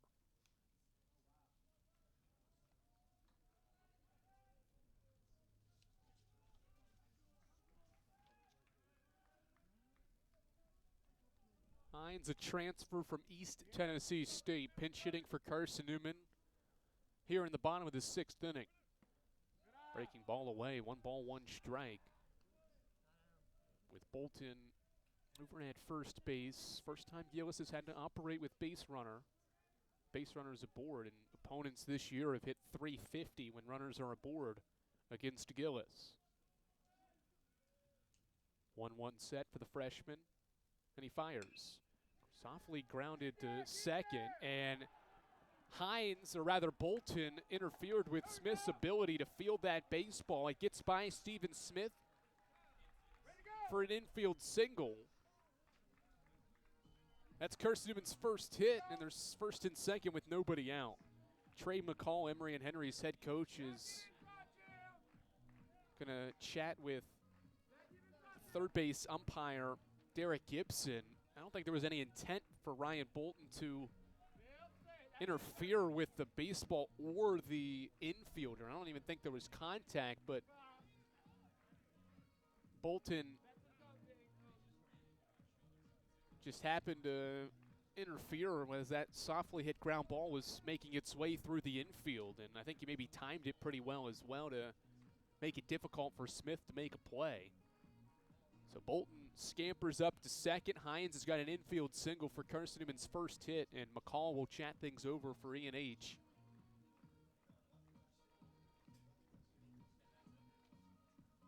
Eagles have some life, and Trey Miller will be the batter for the Eagles. So entering this inning, Cole Gillis had a perfect game and a no-hitter. Those are both erased in the 6th inning because of pinch hit efforts here from Ryan Bolton and Julian Hines.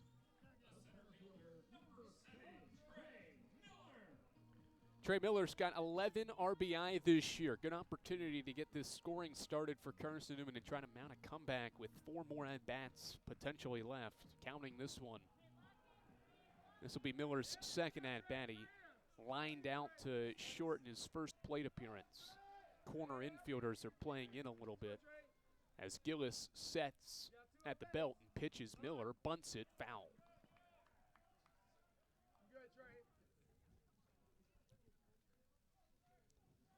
Tough way to lose your no-hitter if you're Gillis. A softly hit ball to second.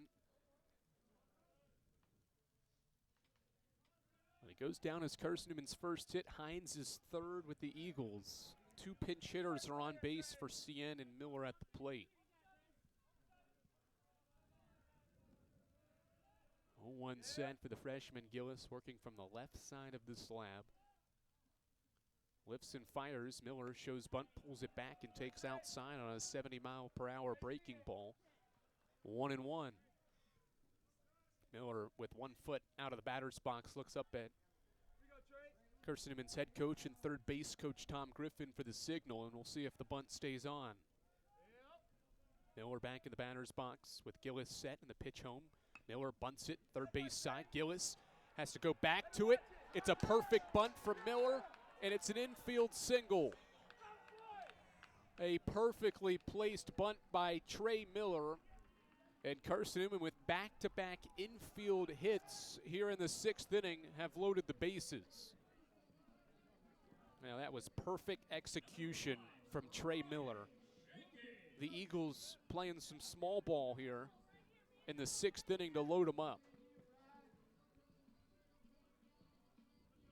Gillis's angle wasn't the greatest either. He tried to cut it off but overran it a smidge, and by the time he got the baseball in his glove, his only play was to third, and Ryan Bolton was already safe and sliding in there. They're loaded up for Ryan Jenkins. And the first pitch is a breaking ball in the corner for a strike.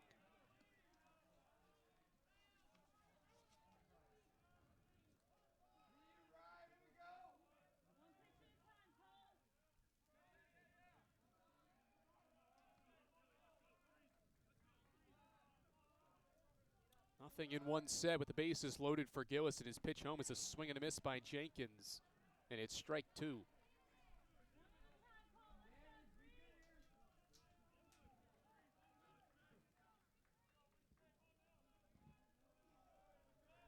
Jenkins 0 for 1 with the bases loaded this season.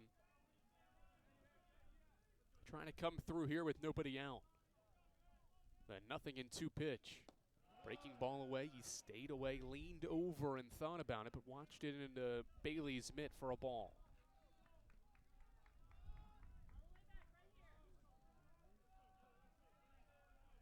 One ball, 2 strikes, as the righty Gillis comes set with the bases loaded in the 6th inning for Carson-Newman.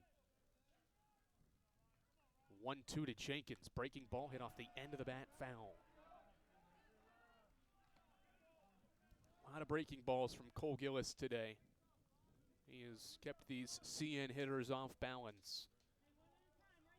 Jenkins fights it off just barely to stay alive.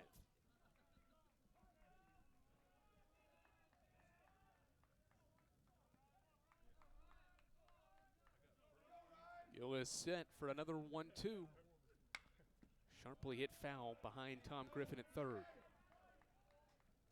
Jenkins with back-to-back foul balls as he continues to fight for Carson-Newman with nobody out still here in this bottom of the 6th inning, and Emory and Henry leading CN 5-0.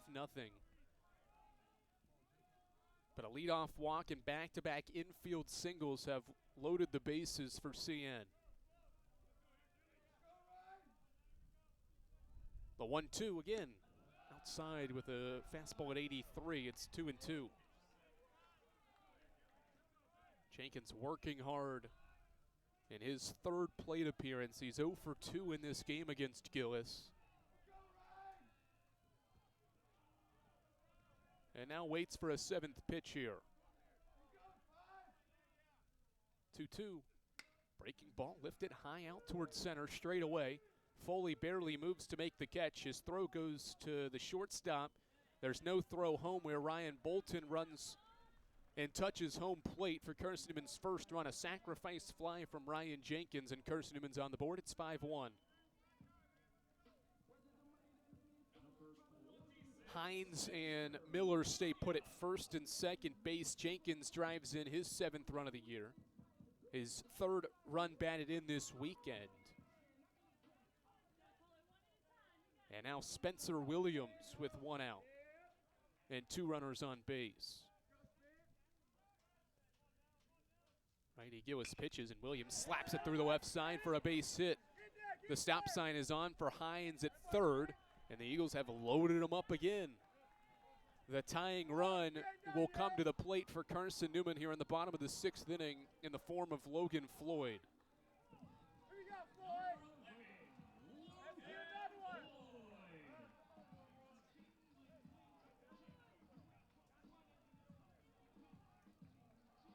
Good hitting from Spencer Williams, his third hit of the weekend on a single through the left side, and now the bases are loaded for Logan Floyd, who is 1 for 4 this year with the bases loaded.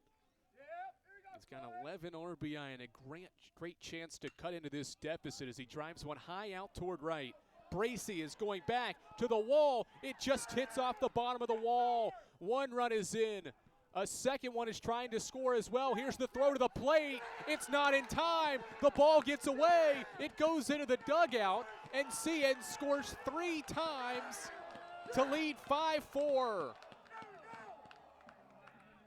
Floyd was on the move from second to third as that ball rolled into the dugout, and the 3 umpires will come together and maybe discuss whether Floyd scores here. What a base hit from Logan Floyd all the way to the wall and right. 2 runs score on the base hit, and as Miller was trying to be tagged out by Camden Bailey, the ball got away from him and trickled into E&H's first base dugout.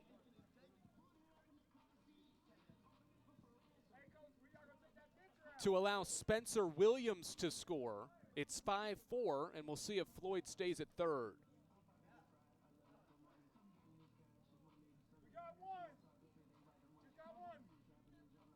Chuck Henson, the home plate umpire, is calling Tom Griffin over to have a chat at the third base line. As it stands right now, it's 5-4 Carson-Newman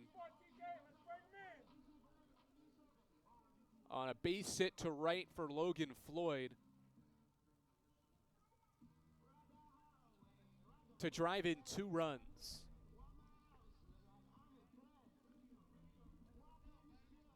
They are pointing at Floyd at third. Maybe the argument I figure is whether Floyd should score here or not. I think there's no doubt that Williams scores because he was at third base when that ball trickled into the dugout. Floyd was making his move from second to third because he saw Williams start to move when that ball was moving to the dugout. And so that's maybe the chat here on the line. A massive 6th inning for Carson-Newman. And they're going to pull Floyd off the bag at third.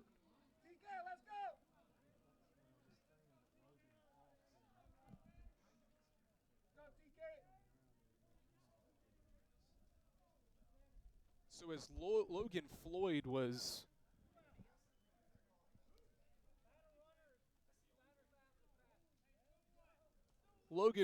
after his base hit rounded first, and they said that he passed Spencer Williams after the knock. The runners had held up on the base hit to make certain that it was going to land and not be caught. And they're going to say Floyd, when he was rounding first, got past Williams, so he is ruled out.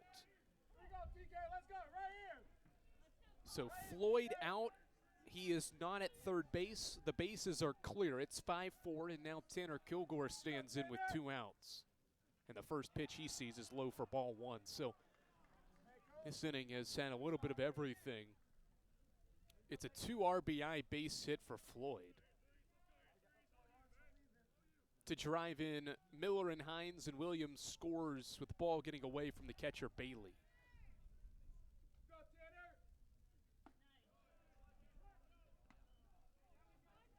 Ball and a strike on Tanner Kilgore.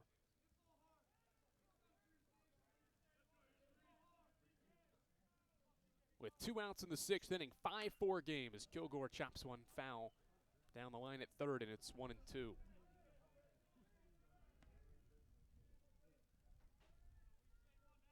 Just the inning that Carson-Newman needed to get back in this baseball game and try to hold on to this unbeaten start to the regular season.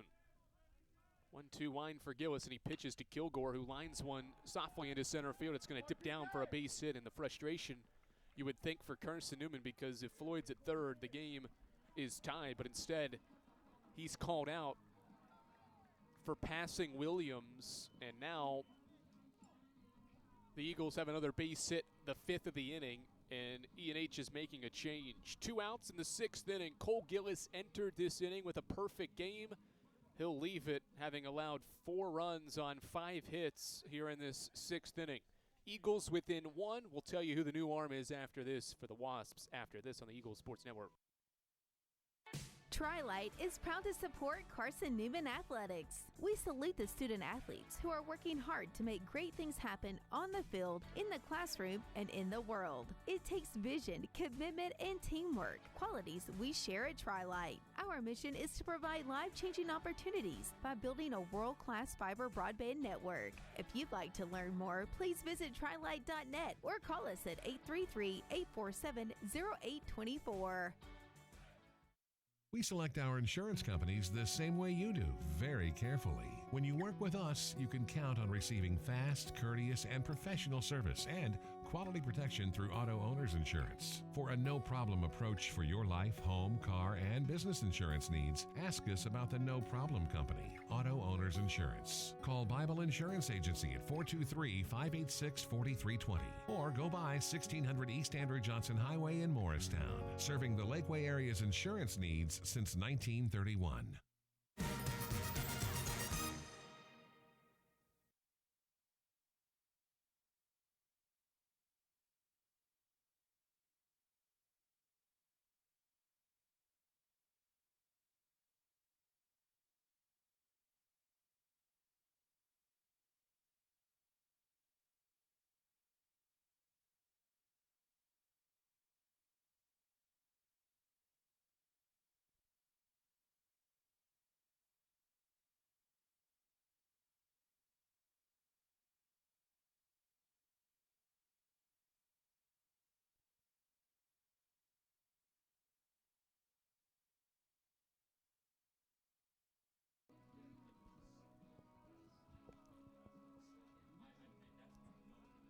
Jack Swarbrick is the new pitcher for Emory and Henry here in this 6th inning that has gotten away from the Wasps. This will be his first appearance of the weekend. He's pitched 4 2/3 this season, 3 hits, 3 runs. They're not earned runs, though. 7 strikeouts, 2 walks for E&H's 5th-year right-hander from Haverhill, Massachusetts. Carson-Newman's got a runner at first base in Tanner Kilgore, a 2-out single from Tanner Kilgore for the Eagles to bring Nicholas Castellana, the 8th batter of the inning, to the dish.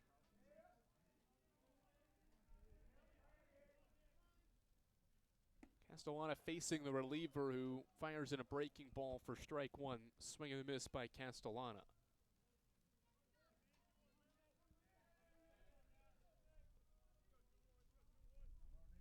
Right-hander sets with 4 runs across for CN in the inning and misses away for a ball.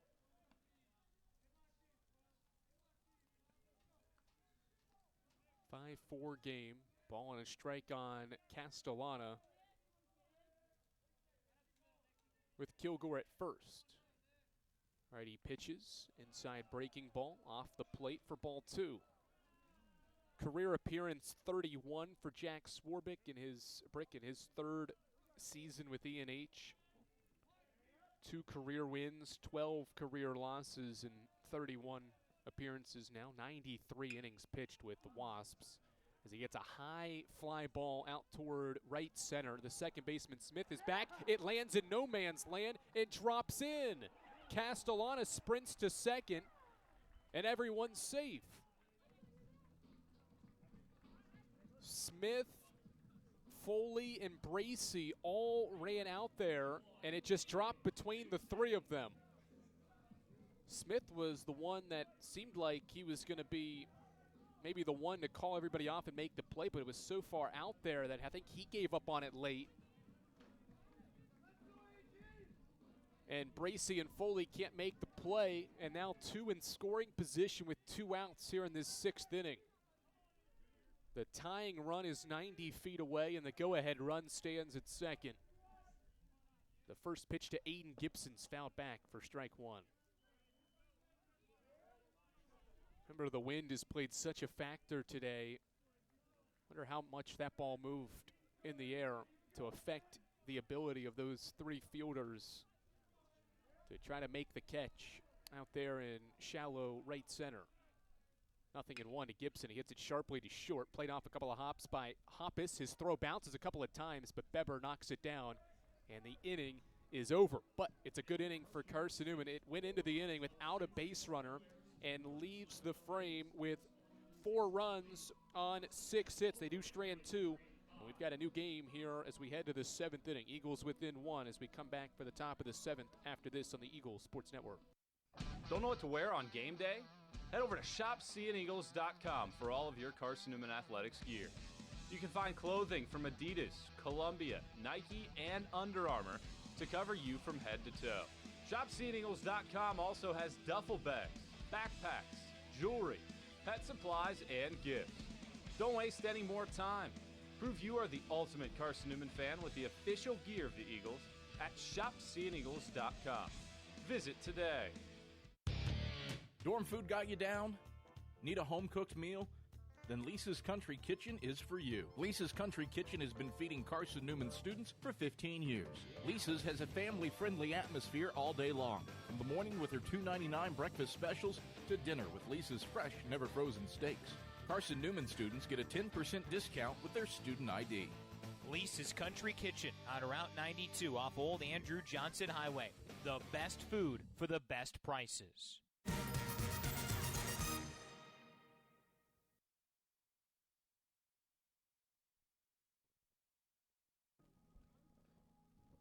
A quality 6th inning for Carson-Newman. 6 hits to score 4 runs. And the Eagles are within 1 as Mark Salico goes back to the mound, and he'll pitch in a 1-run game as we head to the top of the 7th inning, where Jacob Beber will lead things off. He has reached all 3 times he has gone to the plate in this game. And the first pitch of the inning is a low breaking ball for ball 1. Carson-Newman's 2 pinch hitters in that 6th inning that helped start that rally in the inning have stayed in the game and are out there defensively as Salico misses low with another breaking ball. It's 2-0. Hines is now playing second base, and Ryan Bolton is staying in the game to play left field. 2-0 sent for Salico, and he pitches high and inside for ball 3. 3 balls and no strikes on Beber, who hit a 2-out, 2-run home run in the first and has been left at third base in the 3rd and 5th innings, in which he walked and doubled. Takes a called strike here as he was a quarter of the way up the line, thought he had ball 4.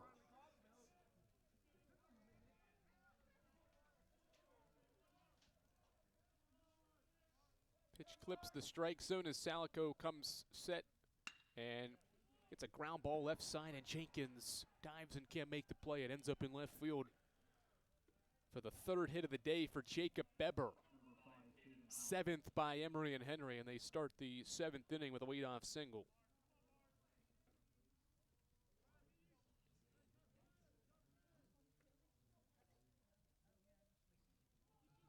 Back-to-back innings in which the Wasps have gotten the leadoff guy aboard. And they have done it for the 3rd time today.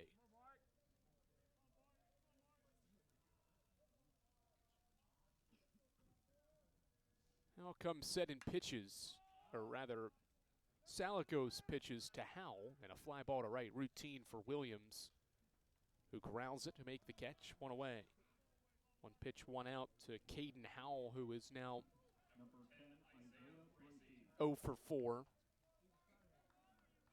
And 1 for 10 this weekend, and now Isaiah Bracey, who struck out in his last 2 plate appearances after his leadoff double in the 2nd inning. Picked to first, and back safely without a diving attempt is Beber.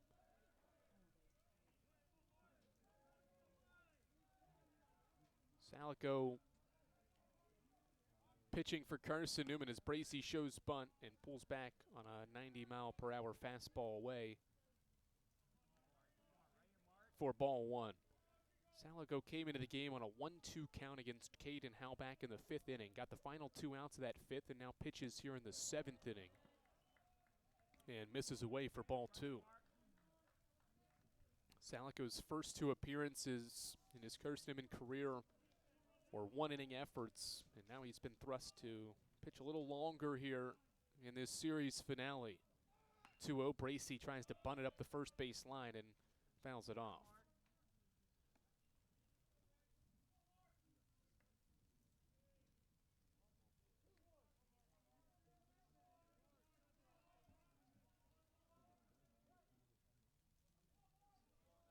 Two balls, 1 strike on E&H's right fielder, Isaiah Bracey. Runner at first, and the pitch is inside for ball 3. 3-1 count with 1 out in this 7th inning, and the Wasps leading the Eagles 5-4. Righty Salico sets and fires. Inside corner fastball for strike 2. 3-2 count with 1 out.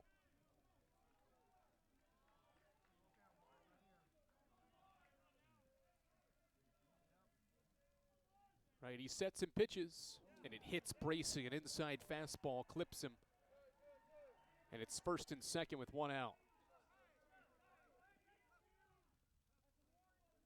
The home plate umpire just gave Bracey a warning. He was staring at Salico his entire way up the line. From our vantage point behind home, it's hard to tell if there was words between the two. Logan Floyd just kind of pointed at him and said, "Get to first."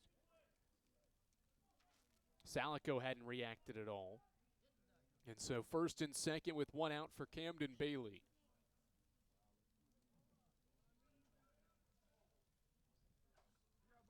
Carson-Newman is off to its best start in the program's modern history.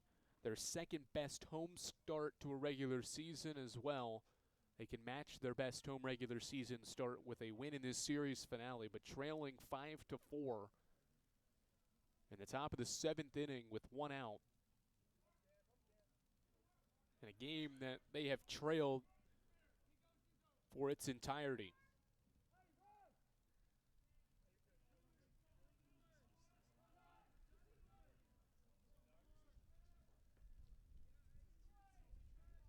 Long pause here because Chuck Henson rather, is marking in his sheet of the warning to Bracey after the hit by pitch.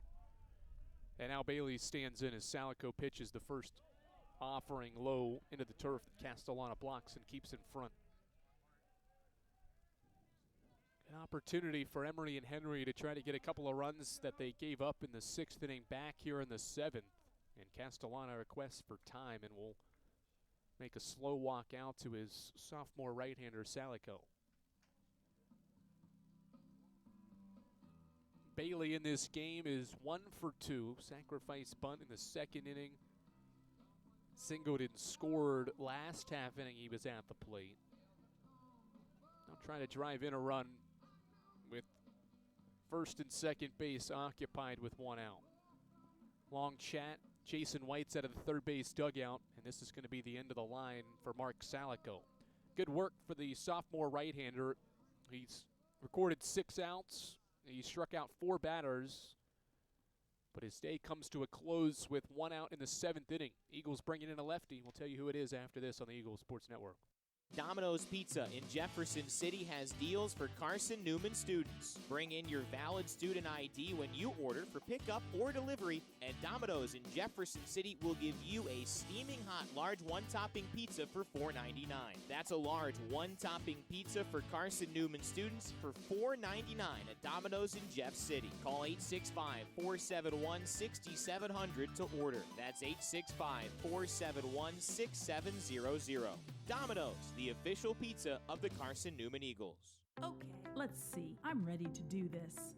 Carson-Newman. It's been around since 1851. Lots of flexible online programs. Wow. World-class accredited academics. A faith and learning environment with professors who really care about me.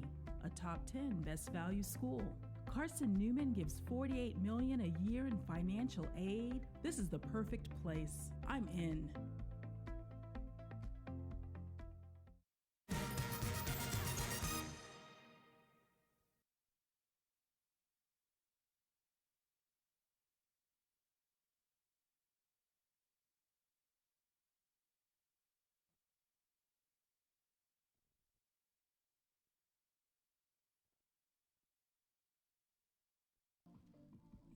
Carson-Newman's turning to junior left-hander Jackson Sarrett for his 9th career appearance here in the top of the 7th inning with 2 runners on base. It's first and second, 1 out, a 1-0 count on Camden Bailey that Sarrett will enter here. This will be his 2nd appearance of the year, and his first he got the win back on February 1st in the series, or first 2 games in that season opener against King. 2 innings out of the bullpen, got the win, gave up 3 hits and struck out 1. He'll face Bailey here with 1 out, and he's really 1 pitch away from getting out of this inning. A double play ball can help CN blank the Wasps and keep this a 1-run deficit. 1-0 set for the lefty, and he pitches a breaking ball inside for ball 2. Second time Carson-Newman's made a pitching change, and it's been in the middle of an at-bat. First time it was Howe with a 1-2 count. Salico came in, struck him out. Now Sarrett enters against Bailey with a 1-0 count. It's now 2-0.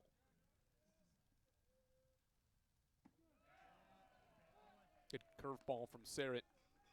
It drops in for a called strike. This is the bottom of E&H's order. Matt Hill and Jarrett Hoppus are the 8-9 hitters to follow. 2-1. Hit well to center, right to Trey Miller. He backs up a couple of steps, makes the catch, and rockets a throw in to keep the runners at first and second. 2 away, and in steps Matt Hill. Good work from Sarrett. A couple of pitches. That was the first, or rather second strike that he threw. And he gets Bailey. And now Matt Hill stands in. He's 1 for 3, and opting not to wear batting gloves on this chilly day in Mossy Creek as he stands in for his 4th plate appearance. Hits it off the inside of the bat. It's a slow blooper to Jenkins, who flips to second for the final out of the inning. Good work by Jackson Sarrett. He enters and gets 2 quick outs with 2 runners on base for E&H, and Carson-Newman stays within 1 run. It's 5-4 as we get set to stretch here from the Silver Diamond Baseball Complex. Wasps lead it 5-4 here on the Eagles Sports Network. There's something about a small community that unites us, whether it's cheering on our favorite team or the way we come together in a crisis. Small communities are made up of people with big hearts. We're dedicated to hard work and innovation through sunny days and stormy nights. AEC is always here, powering the people and the places that make our community a spectacular place to call home. AEC, power what matters most. Insurance, it's about people, not things. It's about security. It's about confidence. It's about relationships. It's about trust. It's about you. As a local independent agent, Bible Insurance Agency can design an insurance program that's just right for you and your family. Give the people you love safe, sound, secure protection from Auto Owners Insurance. Call Bible Insurance Agency 423-586-4320 or go by 1600 East Andrew Johnson Highway in Morristown.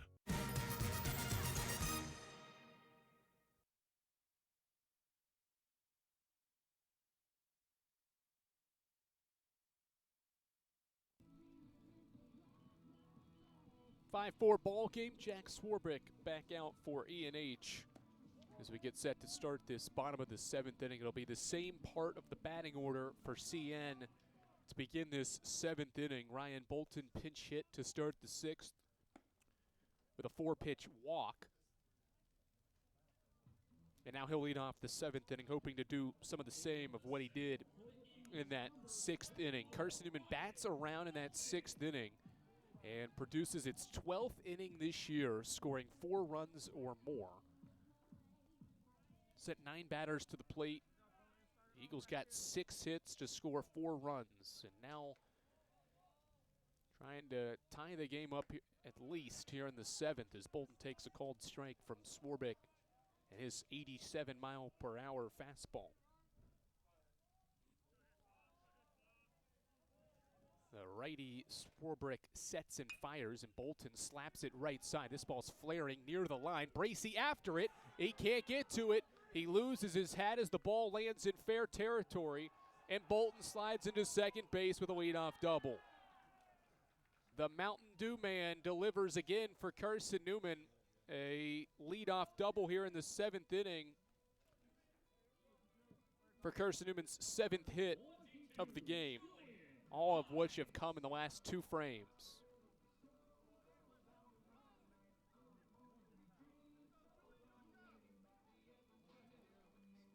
Now Julian Hines, infield single last half inning in his pinch hit effort. Corners are playing even at the bags as Hines stands in, and the first pitch is a fastball at the waist for a called strike from Swarbrick.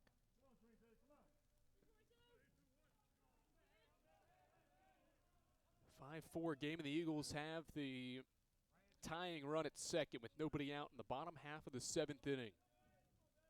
Righty Swarbrick sets and will step off and pick to second base. Bolton back with ease. He had gotten back to the second base bag even before Swarbrick even threw the baseball to the second base bag, with the shortstop Hoppus covering, and he plays up the middle here with the left side open as Hines swings and fouls the 0-1 off, and it's 0-2. Hines, a late addition to this Carson-Newman roster, picked up over the winter break, transferring in from East Tennessee State and hoping to deliver maybe a game-tying hit in the 7th inning. He's got 3 hits and 2 RBI this year. The 0-2 pitch to Hines, a fastball high and away for ball 1.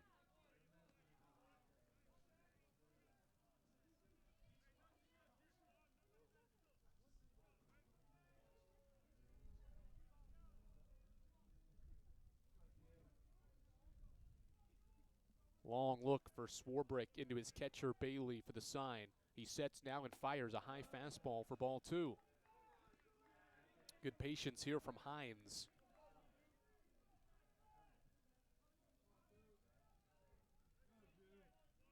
After falling behind 0-2, has worked the count even.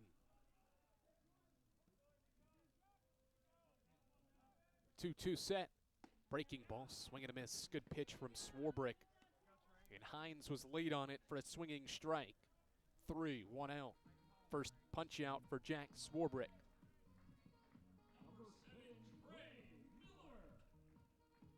Now Trey Miller for Carson-Newman.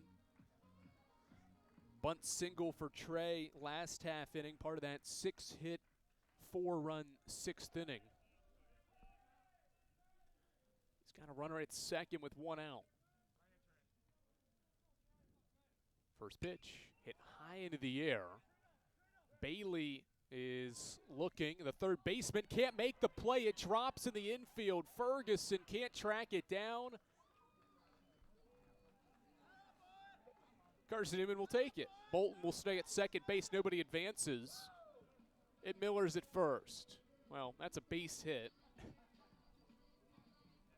And the second time in these past 2 innings that Emory and Henry has failed to field a fly ball. Granted, the wind is a factor today. It's not easy, but there were about 4 gray jerseys around to try to make that play, and Ferguson wasn't even close to getting it. He was the only one giving effort to get to it. And now Ryan Jenkins with first and second and 1 out. The pitch home is a breaking ball away for ball 1. So Miller's got back-to-back singles now.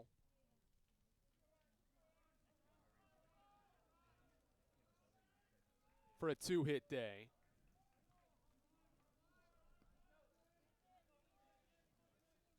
"1-0. High fastball, 2 balls and no strikes.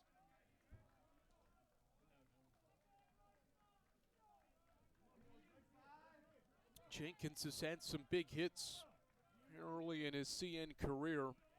What can he do here in a one-run game in the 7th? Another pitch off the plate, and Swarbrick has thrown 3 consecutive pitches outside the strike zone after this infield pop fly that was not caught, allowing Miller to reach at first, and Bolton still standing at second base after his leadoff double. 3-0s down Main Street for a strike.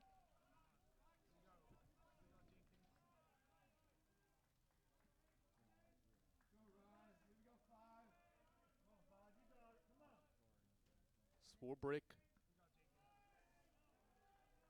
the 6'4" right-hander, fires, and Jenkins hits this one high into the air, left field. Hill is under it. E&H makes this play for the second out of the inning. Runners will stay put on Jenkins' fly ball out to left, and now Spencer Williams will try to extend this 7th inning.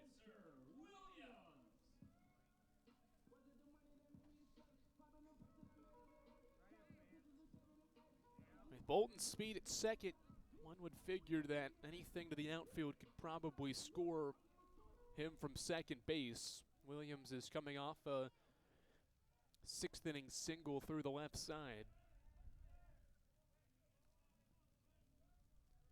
As he gets ready for the first pitch he sees from Swarbrick, a fastball at the waist for a strike.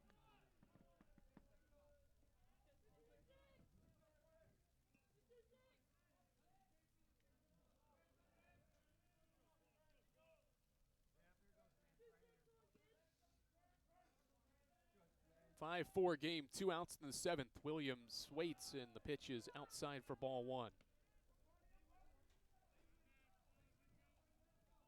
Ryan Bolton starts this inning with a leadoff double to right field. He's at second base. Miller has reached on an infield hit. Here with 2 outs, the 1-1 to Williams, a breaking ball low for ball 2. E&H is 1-7 this weekend, or this season rather, 0-2 this weekend. Won their season opener against Anderson in a non-conference game and has lost 7 consecutive games. Williams fouls one off, and it's a 2-2 count, trying to snap that streak.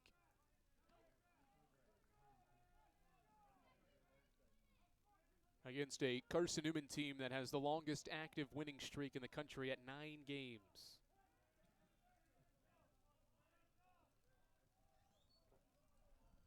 2 balls, 2 strikes as Swarbrick sets and fires a high fastball away. It's 3-2. Runners will be on the move when Swarbrick goes for home.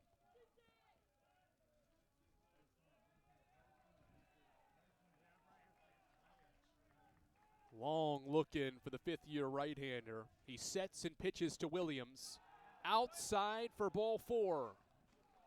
The bases are loaded now with 2 outs. Williams works a 2-out walk to get to first, Bolton to third, and Miller to second.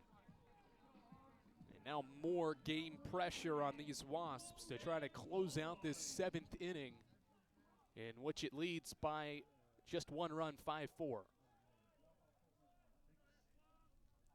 In comes Logan Floyd. And the pitch is outside on the corner for a strike.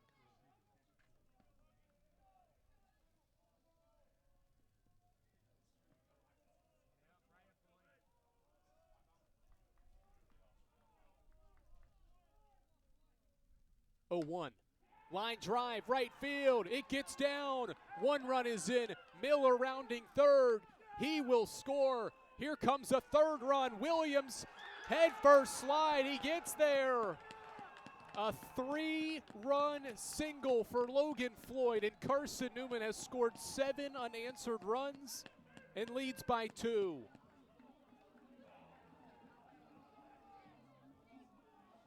It wasn't hit all that well, but Williams scampers home and Floyd delivers for CN. Floyd did what he had to do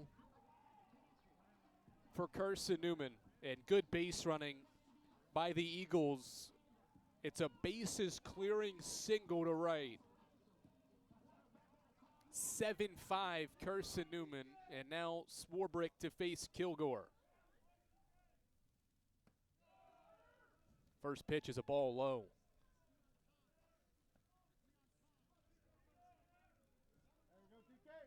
What a day for Logan Floyd. He has 5 RBI in this game, and he gets picked over to first. He's back safely.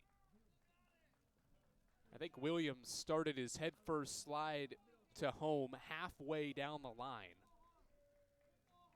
And the throw was offline, allowing Williams to score as Kilgore bounces his foul down the third base line for strike one.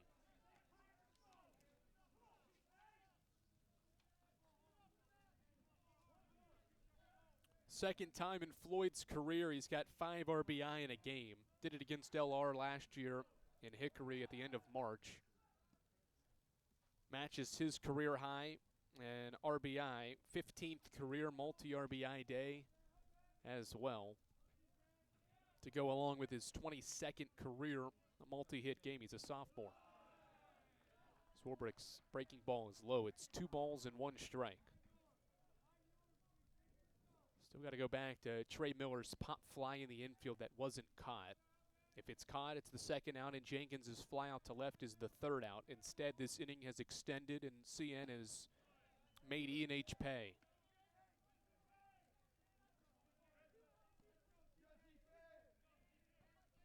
Two balls, 2 strikes. Tanner Kilgore facing Jack Swarbrick here in the 7th, and Carson-Newman has its first lead today. The 2-2. Breaking ball away, and it's 3 balls and 2 strikes.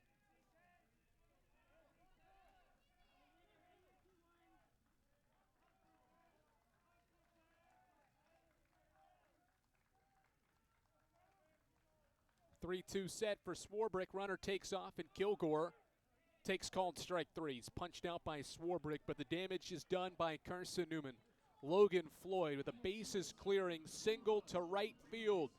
The Eagles score 3 times on 3 hits. They've got 7 unanswered runs to lead by 2. It's 7-5 as we head to the 8th here on the Eagles Sports Network. Sure, we've been around a while, 171 years to be exact. We know the power of a liberal arts-based Christian education and the tremendous potential of what can be found on this campus, within this community. We are adventurers, dreamers, believers, passionate and compassionate, curious and clever, driven by a common purpose towards a common goal. I found my passion. I found purpose. We are Carson-Newman. What will you find? Domino's Pizza in Jefferson City and Morristown wants to help feed your business. When you're hungry at lunch, show your business card at Domino's in Jefferson City and Morristown when you make your purchase for pickup or delivery to get 25% off the entire order. That's 25% off your order at Domino's in Jeff City and Morristown when you show your business card. Call 865-471-6700 to get a pizza. Domino's, the official pizza of the Carson-Newman Eagles.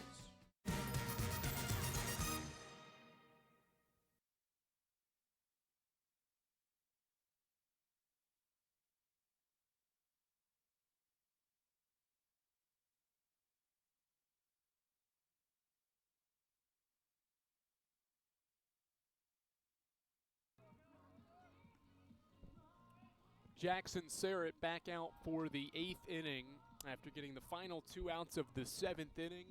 And now he'll pitch with a 2-run lead, and the Eagles 6 outs away from starting 2025 10-0.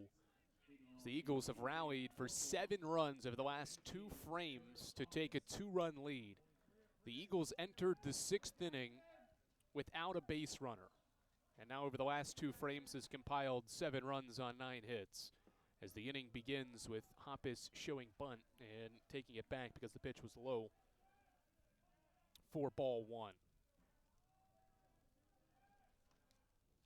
Sarrett facing 9-1-2. Hoppus, the 9-hitter. He's 0 for 2 today, and he takes inside for ball 2.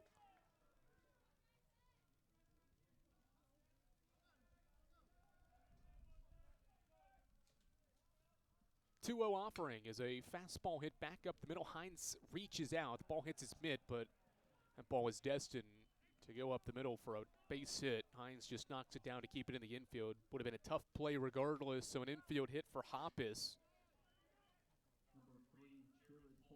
For E&H's 8th hit and Hoppus' 2nd hit of the weekend.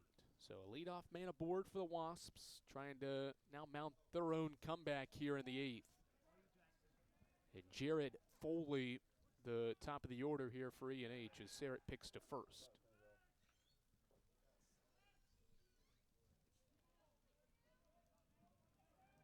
Carson-Newman last season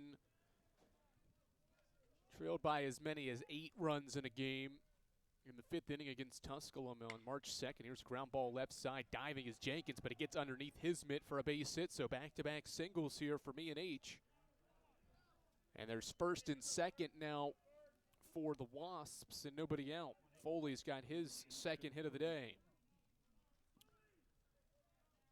The Eagles only trailed and ended up coming back last season twice when trailing by 5 runs or more.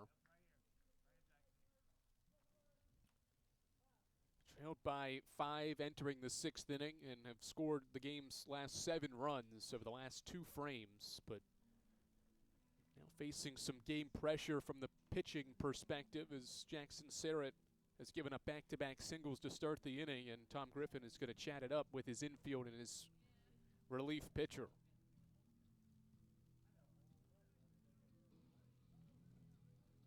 Carson-Newman's bullpen's been good today. E&H has scored 5 runs. 4 of them are charged to Branson Angel.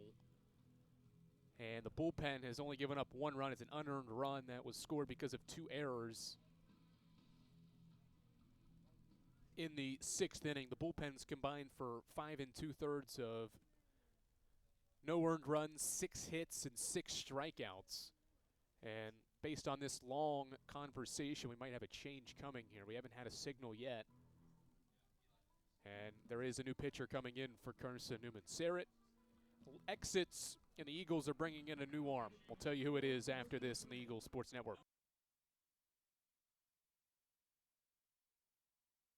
How do you know you're in a community, not just a town?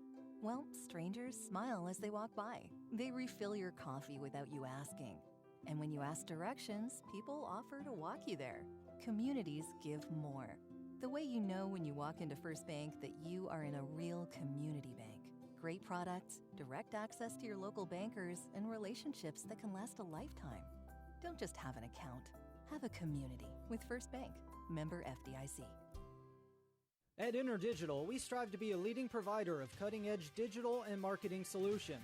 At InterDigital, we want to help our clients find success. Our team of technology gurus work together to ensure InterDigital continues to progress forward as technology advances. At InterDigital, we make technology work for you. Visit interdigital.com for IT support, web development, virtual tours, graphic design, internet marketing, mobile app, and film production services. InterDigital, laser focused on your success.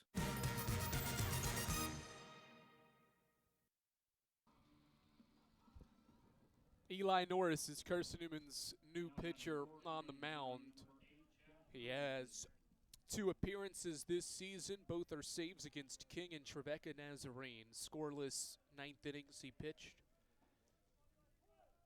So far this season, 3 strikeouts and no base runners allowed for Norris. And how he enters a situation here with runners on first and second in the 8th and nobody out. Ferguson batting. He shows bunt, bunts it back to the screen for a foul ball. Saw Carson-Newman utilize Hunter Harrington last year as its closer a lot, and he would quite often have to come in for 6 out or more saves in games, and that's what this year's closer Eli Norris is tasked with doing here. As this bunt goes back to him, he moves to his right to field and throw to first. Play made with Hines covering at first. Sack bunt, 1-4 play made. And now 2 runners in scoring position. Hoppus to third and Foley to second for Steven Smith to stand in.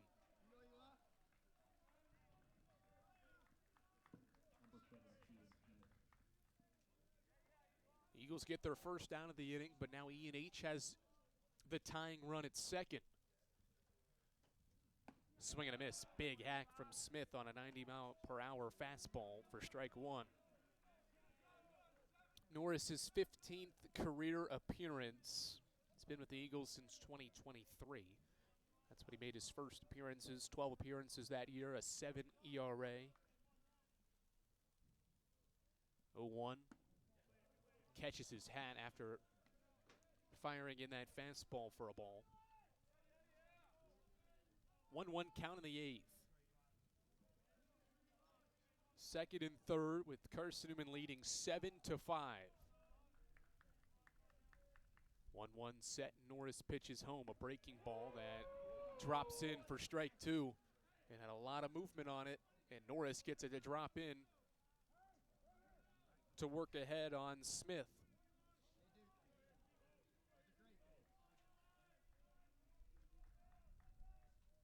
Norris will step off and regroup prior to a 1-2 offering to Steven Smith, who is 0 for 3 in this game. He reached on a walk back in the first inning. 1-2 pitch. Softly hit back behind the mound. Jenkins charges, fields, throws, and Smith is out. It's an RBI ground out. Both runners do advance. Foley to third. Hoppus scores. It's 7-6. Good job by Jenkins. We saw him earlier charge a softly hit ground ball, field it cleanly, but bobble the exchange. That time everything was clean to record the second out. And now Jacob Beber, who is 3 for 3 today and takes a breaking ball for strike one. Been the toughest hitter for CN to get out today. He's a triple away from the cycle, a homer in the first, a double in the fifth, and a single in the seventh. High drive to left. Bolton looks up, goes back, makes the catch, inning over. Beber thought he got all of it. It turns into a routine fly ball, and the inning is over. But E&H has cut into the deficit. It's 7-6. Carson-Newman. The Eagles try to get some insurance and some runs to add on to this one-run lead as we head to the bottom half of the 8th here on the Eagles Sports Network. When you're sick and tired of fast food and need a fresh home-cooked meal, turn to Lisa's Country Kitchen. Lisa's been cooking up her fresh, never-frozen food for the Lakeway area for more than 15 years. Lisa's cares about her customers. You may enter a stranger, but you'll leave a friend. From foot-long hot dogs to juicy steaks, Lisa's has the best food for the best prices. Lisa's Country Kitchen on Route 92 off Old Andrew Johnson Highway. The best food for the best prices. Serving East Tennessee for 40 years, Magaha Electric is the perfect choice for all your electrical projects. Magaha Electric specializes in commercial, retail, manufacturing, residential, and industrial contracting needs. Magaha Electric can provide superior service, technical know-how, and realistic budgeting for any size project in a timely, cost-effective manner. Visit MagahaElectric.com for all your electrical contracting needs. Magaha Electric, your East Tennessee electrical contracting source.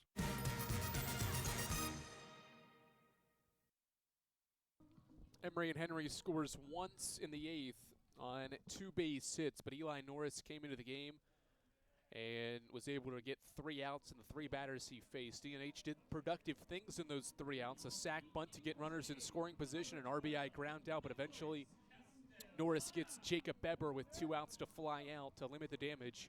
It's 7-6 Carson-Newman, and now we're in the bottom of the 8th inning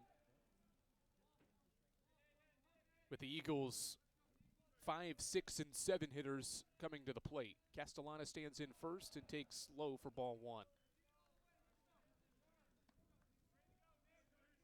Jack Swarbrick is still pitching for Emory and Henry. He came in during that disastrous 6th inning for Emory and Henry. He's pitched an inning and a third. He's allowed 4 hits and 3 runs, all of which are earned. He walked 1 and has struck out 2 so far. And will face his 10th batter of the game. 2-0 is inside, and he's fallen behind 3-0 on Nicholas Castellana.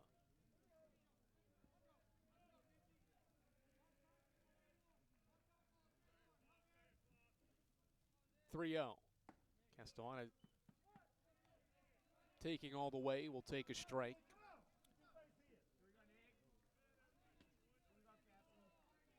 3 balls and 1 strike in a 7-6 game as Castellana takes inside and low, and he'll sprint up to first base with a leadoff walk. And Carson-Newman for the 3rd straight inning has the leadoff man aboard. And now time called.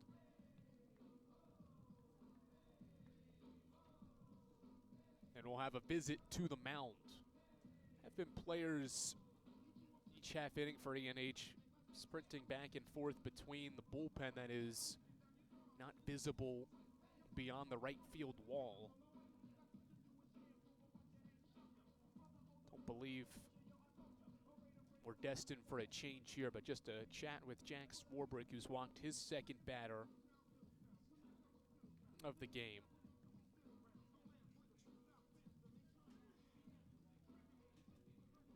And now he'll face Aiden Gibson for the 2nd time. Got him to ground out back in the 6th inning.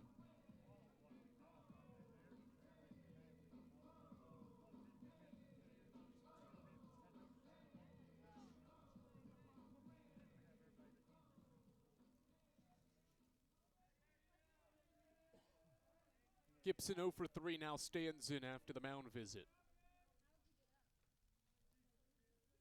Bunt shown, and Gibson pulls it back, but the 3rd baseman, Ferguson, charging. And takes for a ball, 1-0. Castellana at first after the leadoff walk as Carson-Newman leads it by a run. Gibson shows bunt and back, fouls it back behind home for a strike. Carson-Newman's off to its best start in program history. And a win here in this series finale will match the best home start to a season since 1993. Bunt in play this time. Gibson gets it down. The only play for Bailey is to first. He makes it. 2-3 put out there on the sac bunt. Gibson does his job. The Eagles have a runner in scoring position with 1 away. And Ryan Bolton will stand back in. He's been terrific off the bench for Tom Griffin, who made a couple of changes at the start of the 6th inning, and those guys have delivered.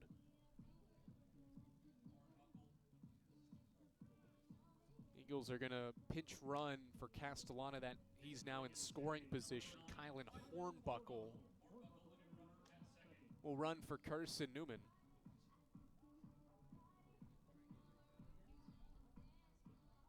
With 1 out at second base, so the Eagles will have a new catcher defensively in the 9th. Hoping that Hornbuckle's speed comes into play here with 1 out in the 8th.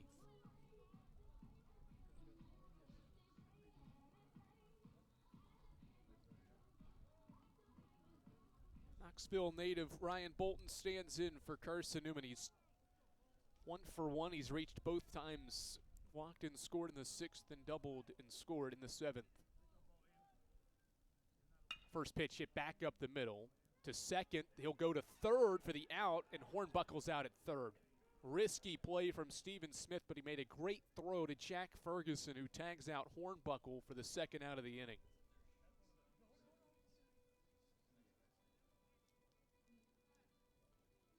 It barely missed the glove of Swarbrick on a comebacker, and right there was Smith behind the second base bag, or right at the second base bag to make the play and decide to go to third. He made a good throw for the 2nd out of the inning.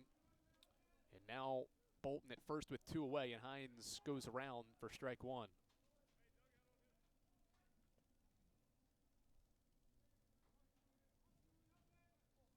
Hines is 1 for 2 off the bench. Pinch hit for Cole Nathan in the 6th inning and hits for the 3rd straight inning. Nothing in 1 pitch. Fastball away at 87.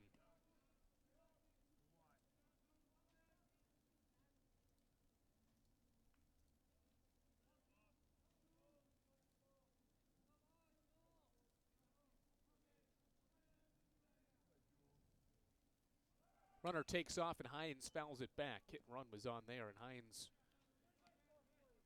swings and fouls it off for strike 2. 1 ball and 2 strikes on the ETSU transfer with 2 outs in the bottom of the 8th, and Carson-Newman leading Emory and Henry 7-6. Swarbrick sets and pitches to Hines, a breaking ball that's lined foul out of play left side. Home plate umpire Chuck Henson needs new baseballs, so Friday game 1 starter Ryan Higgins runs him out to the home plate umpire as we get ready to resume play. Bolton at first with 2 outs, the 1-2 again. Hines hits it well to right. Back goes Lewis, diving. He makes the play. It would have been extra bases for Hines and probably scored Bolton. But Kadeem Lewis, the defensive replacement in right, makes the diving play and keeps this a 1-run game. Eli Norris out to try to get the final 3 outs for Carson-Newman. This is Carson-Newman men's basketball alum Taylor Hawkins. I want to help your family secure its financial future. I'm with Modern Woodman Financial Planning, where we touch lives and secure futures. Let Modern Woodman protect your family's financial security through life insurance, retirement planning, and financial services. You can contact me, Taylor Hawkins, at cneagles.com/Modern Woodman. That's cneagles.com/Modern Woodman. Help secure your family's financial future through Modern Woodman Financial Planning. The #1 source for Carson-Newman athletics gear, shop cneagles.com, where you can find gear from Adidas, Columbia, Nike, and Under Armour. Shirts, jerseys, sweatshirts, shorts, pants, hats, and scarves. Shop cneagles.com is your source for everything CN. You can even show your school spirit on your smartphone or tablet. All of your game day essentials can be found in one place. Shop cneagles.com.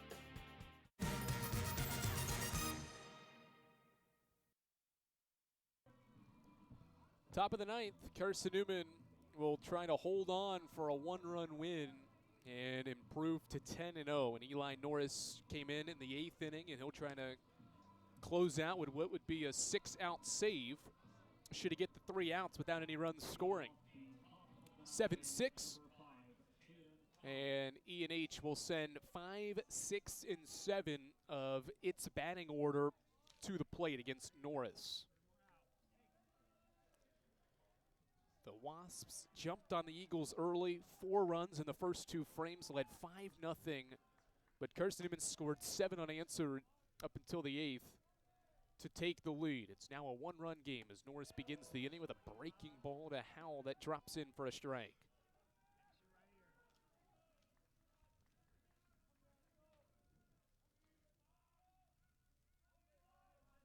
Norris works from the stretch as he sets and pitches an 0-1. Good breaking ball in the corner again for strike 2.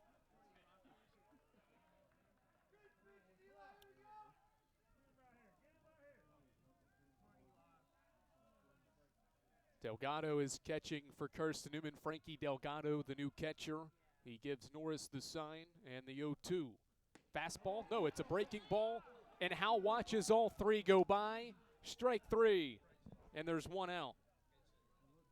And E&H is bringing in a pinch hitter here with 1 out in the top of the 9th inning. A junior, Kai Gregoire.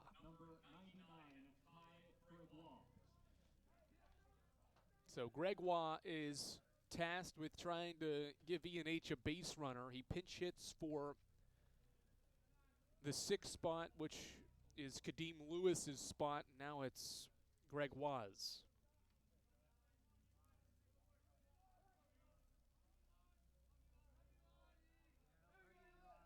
It's his 15th at-bat of the year, and the first pitch is high and inside. It hit him. Well, good pinch hit effort. Let's see. Yes, he is going to first base. The umpire came out for a second, and Gregoire looked back, but he's going to get first base on a hit by pitch to start his at-bat, and a pinch runner will come in for him, Rhett Barker, a freshman from Charlotte, North Carolina. So that 6th spot has been rotated 4 different times now. Started with Isaiah Bracey, then Kadeem Lewis came in to defend in the 8th. He got pinch hit for by Kai Gregoire, and now Rhett Barker will run for Gregoire at first. 7-6 game, and the Wasps have the tying run on base.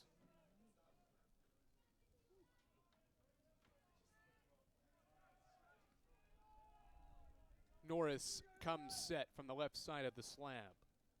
Lifts and fires, and a fastball at the knees for a strike. Camden Bailey is the batter. He is 1 for 3. Singled and scored in the 6th inning. He's got a sacrifice hit in this game and has 2 flyouts. Nothing in 1 pitch. Norris loses his cap as he fires in a fastball that's fouled back and nicked off of the home plate umpire's mask in Chuck Henson. Either that or Frankie Delgado's. One of the two took a ding off that foul ball. And it's 0-2 now on Bailey.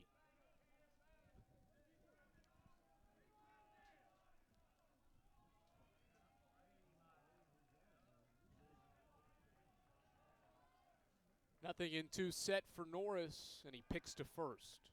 Just a soft toss over to Floyd, who doesn't even apply attack, just catches and gives the ball back to his closer. The senior right-hander set for a 0-2 pitch to Bailey. Breaking ball inside corner, misses for ball 1.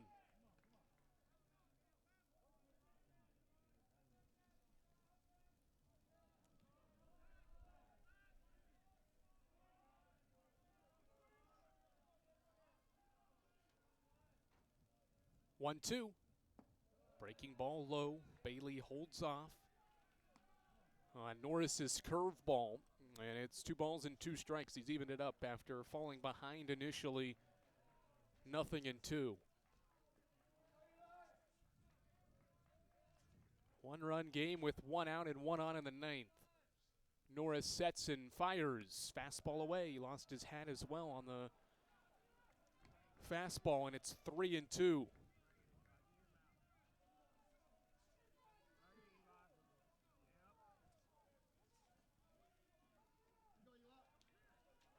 Full count on Bailey. And the payoff. Runner takes off. The ball is hit into center field. It's going to drop in for a base hit. A 3-2 single for Camden Bailey moves the runner Barker to third, and the corners are occupied with 1 out. Good piece of hitting by Camden Bailey to just bloop it into center field. And with the runner Barker running on the pitch, he moves to third. Second hit for Bailey, and the 10th by the Wasps here today.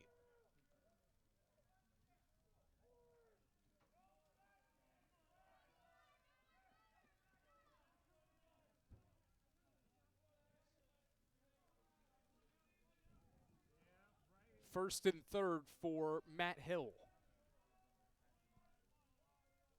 First pitch is a pitch out. Runner takes off. Delgado throws to second, and they tag the runner out. Terrific throw from Delgado. Jenkins tags him out. Bailey caught stealing, and there's 2 away. Wonder if E&H was trying to get in a rundown. Instead, Bailey ran too far. Jenkins tags him out, and now the game-winning run is at third base. Or the game-tying run, rather, is at third base. And there's 2 outs for Matt Hill. And time is called, and we'll have a chat. That is a massive play in this baseball game. Sometimes you see catchers just hold on to it and let the runner go and not allow that runner from third to score on the throwdown. And Delgado threw a laser to Ryan Jenkins, who tags out the runner, all at the same time while not allowing Barker to run home.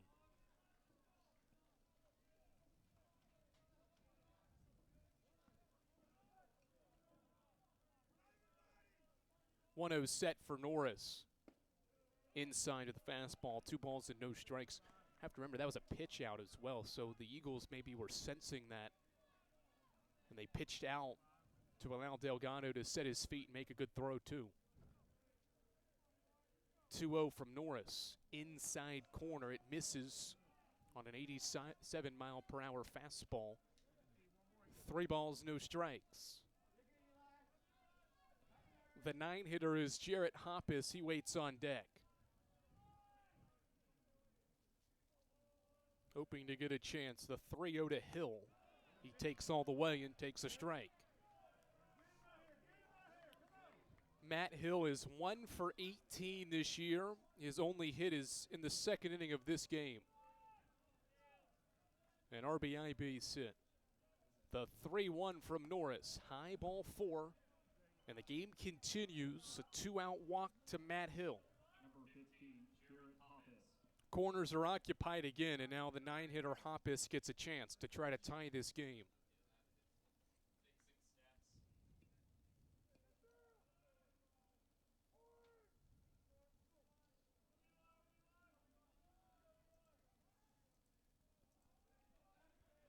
(7-6) game. There's 2 outs and 2 runners on base for Emory and Henry, who trails Carson-Newman by 1 run.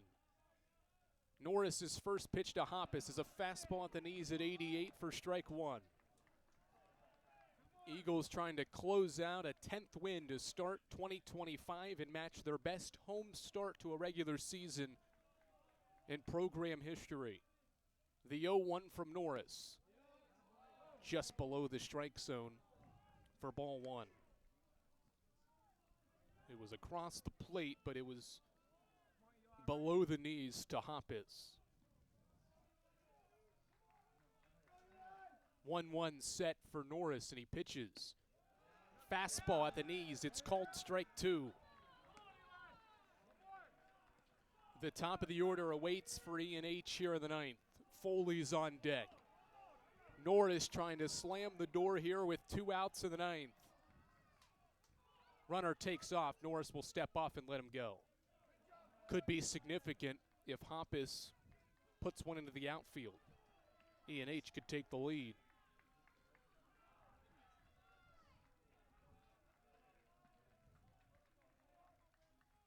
Two in scoring position, 2 outs. Norris a long set, and he pitches. High, ball 2. He reared back and fired a fastball high. It's 2 balls and 2 strikes.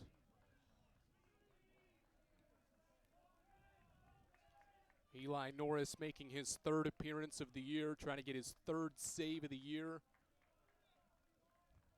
and hold on for a 1-run win.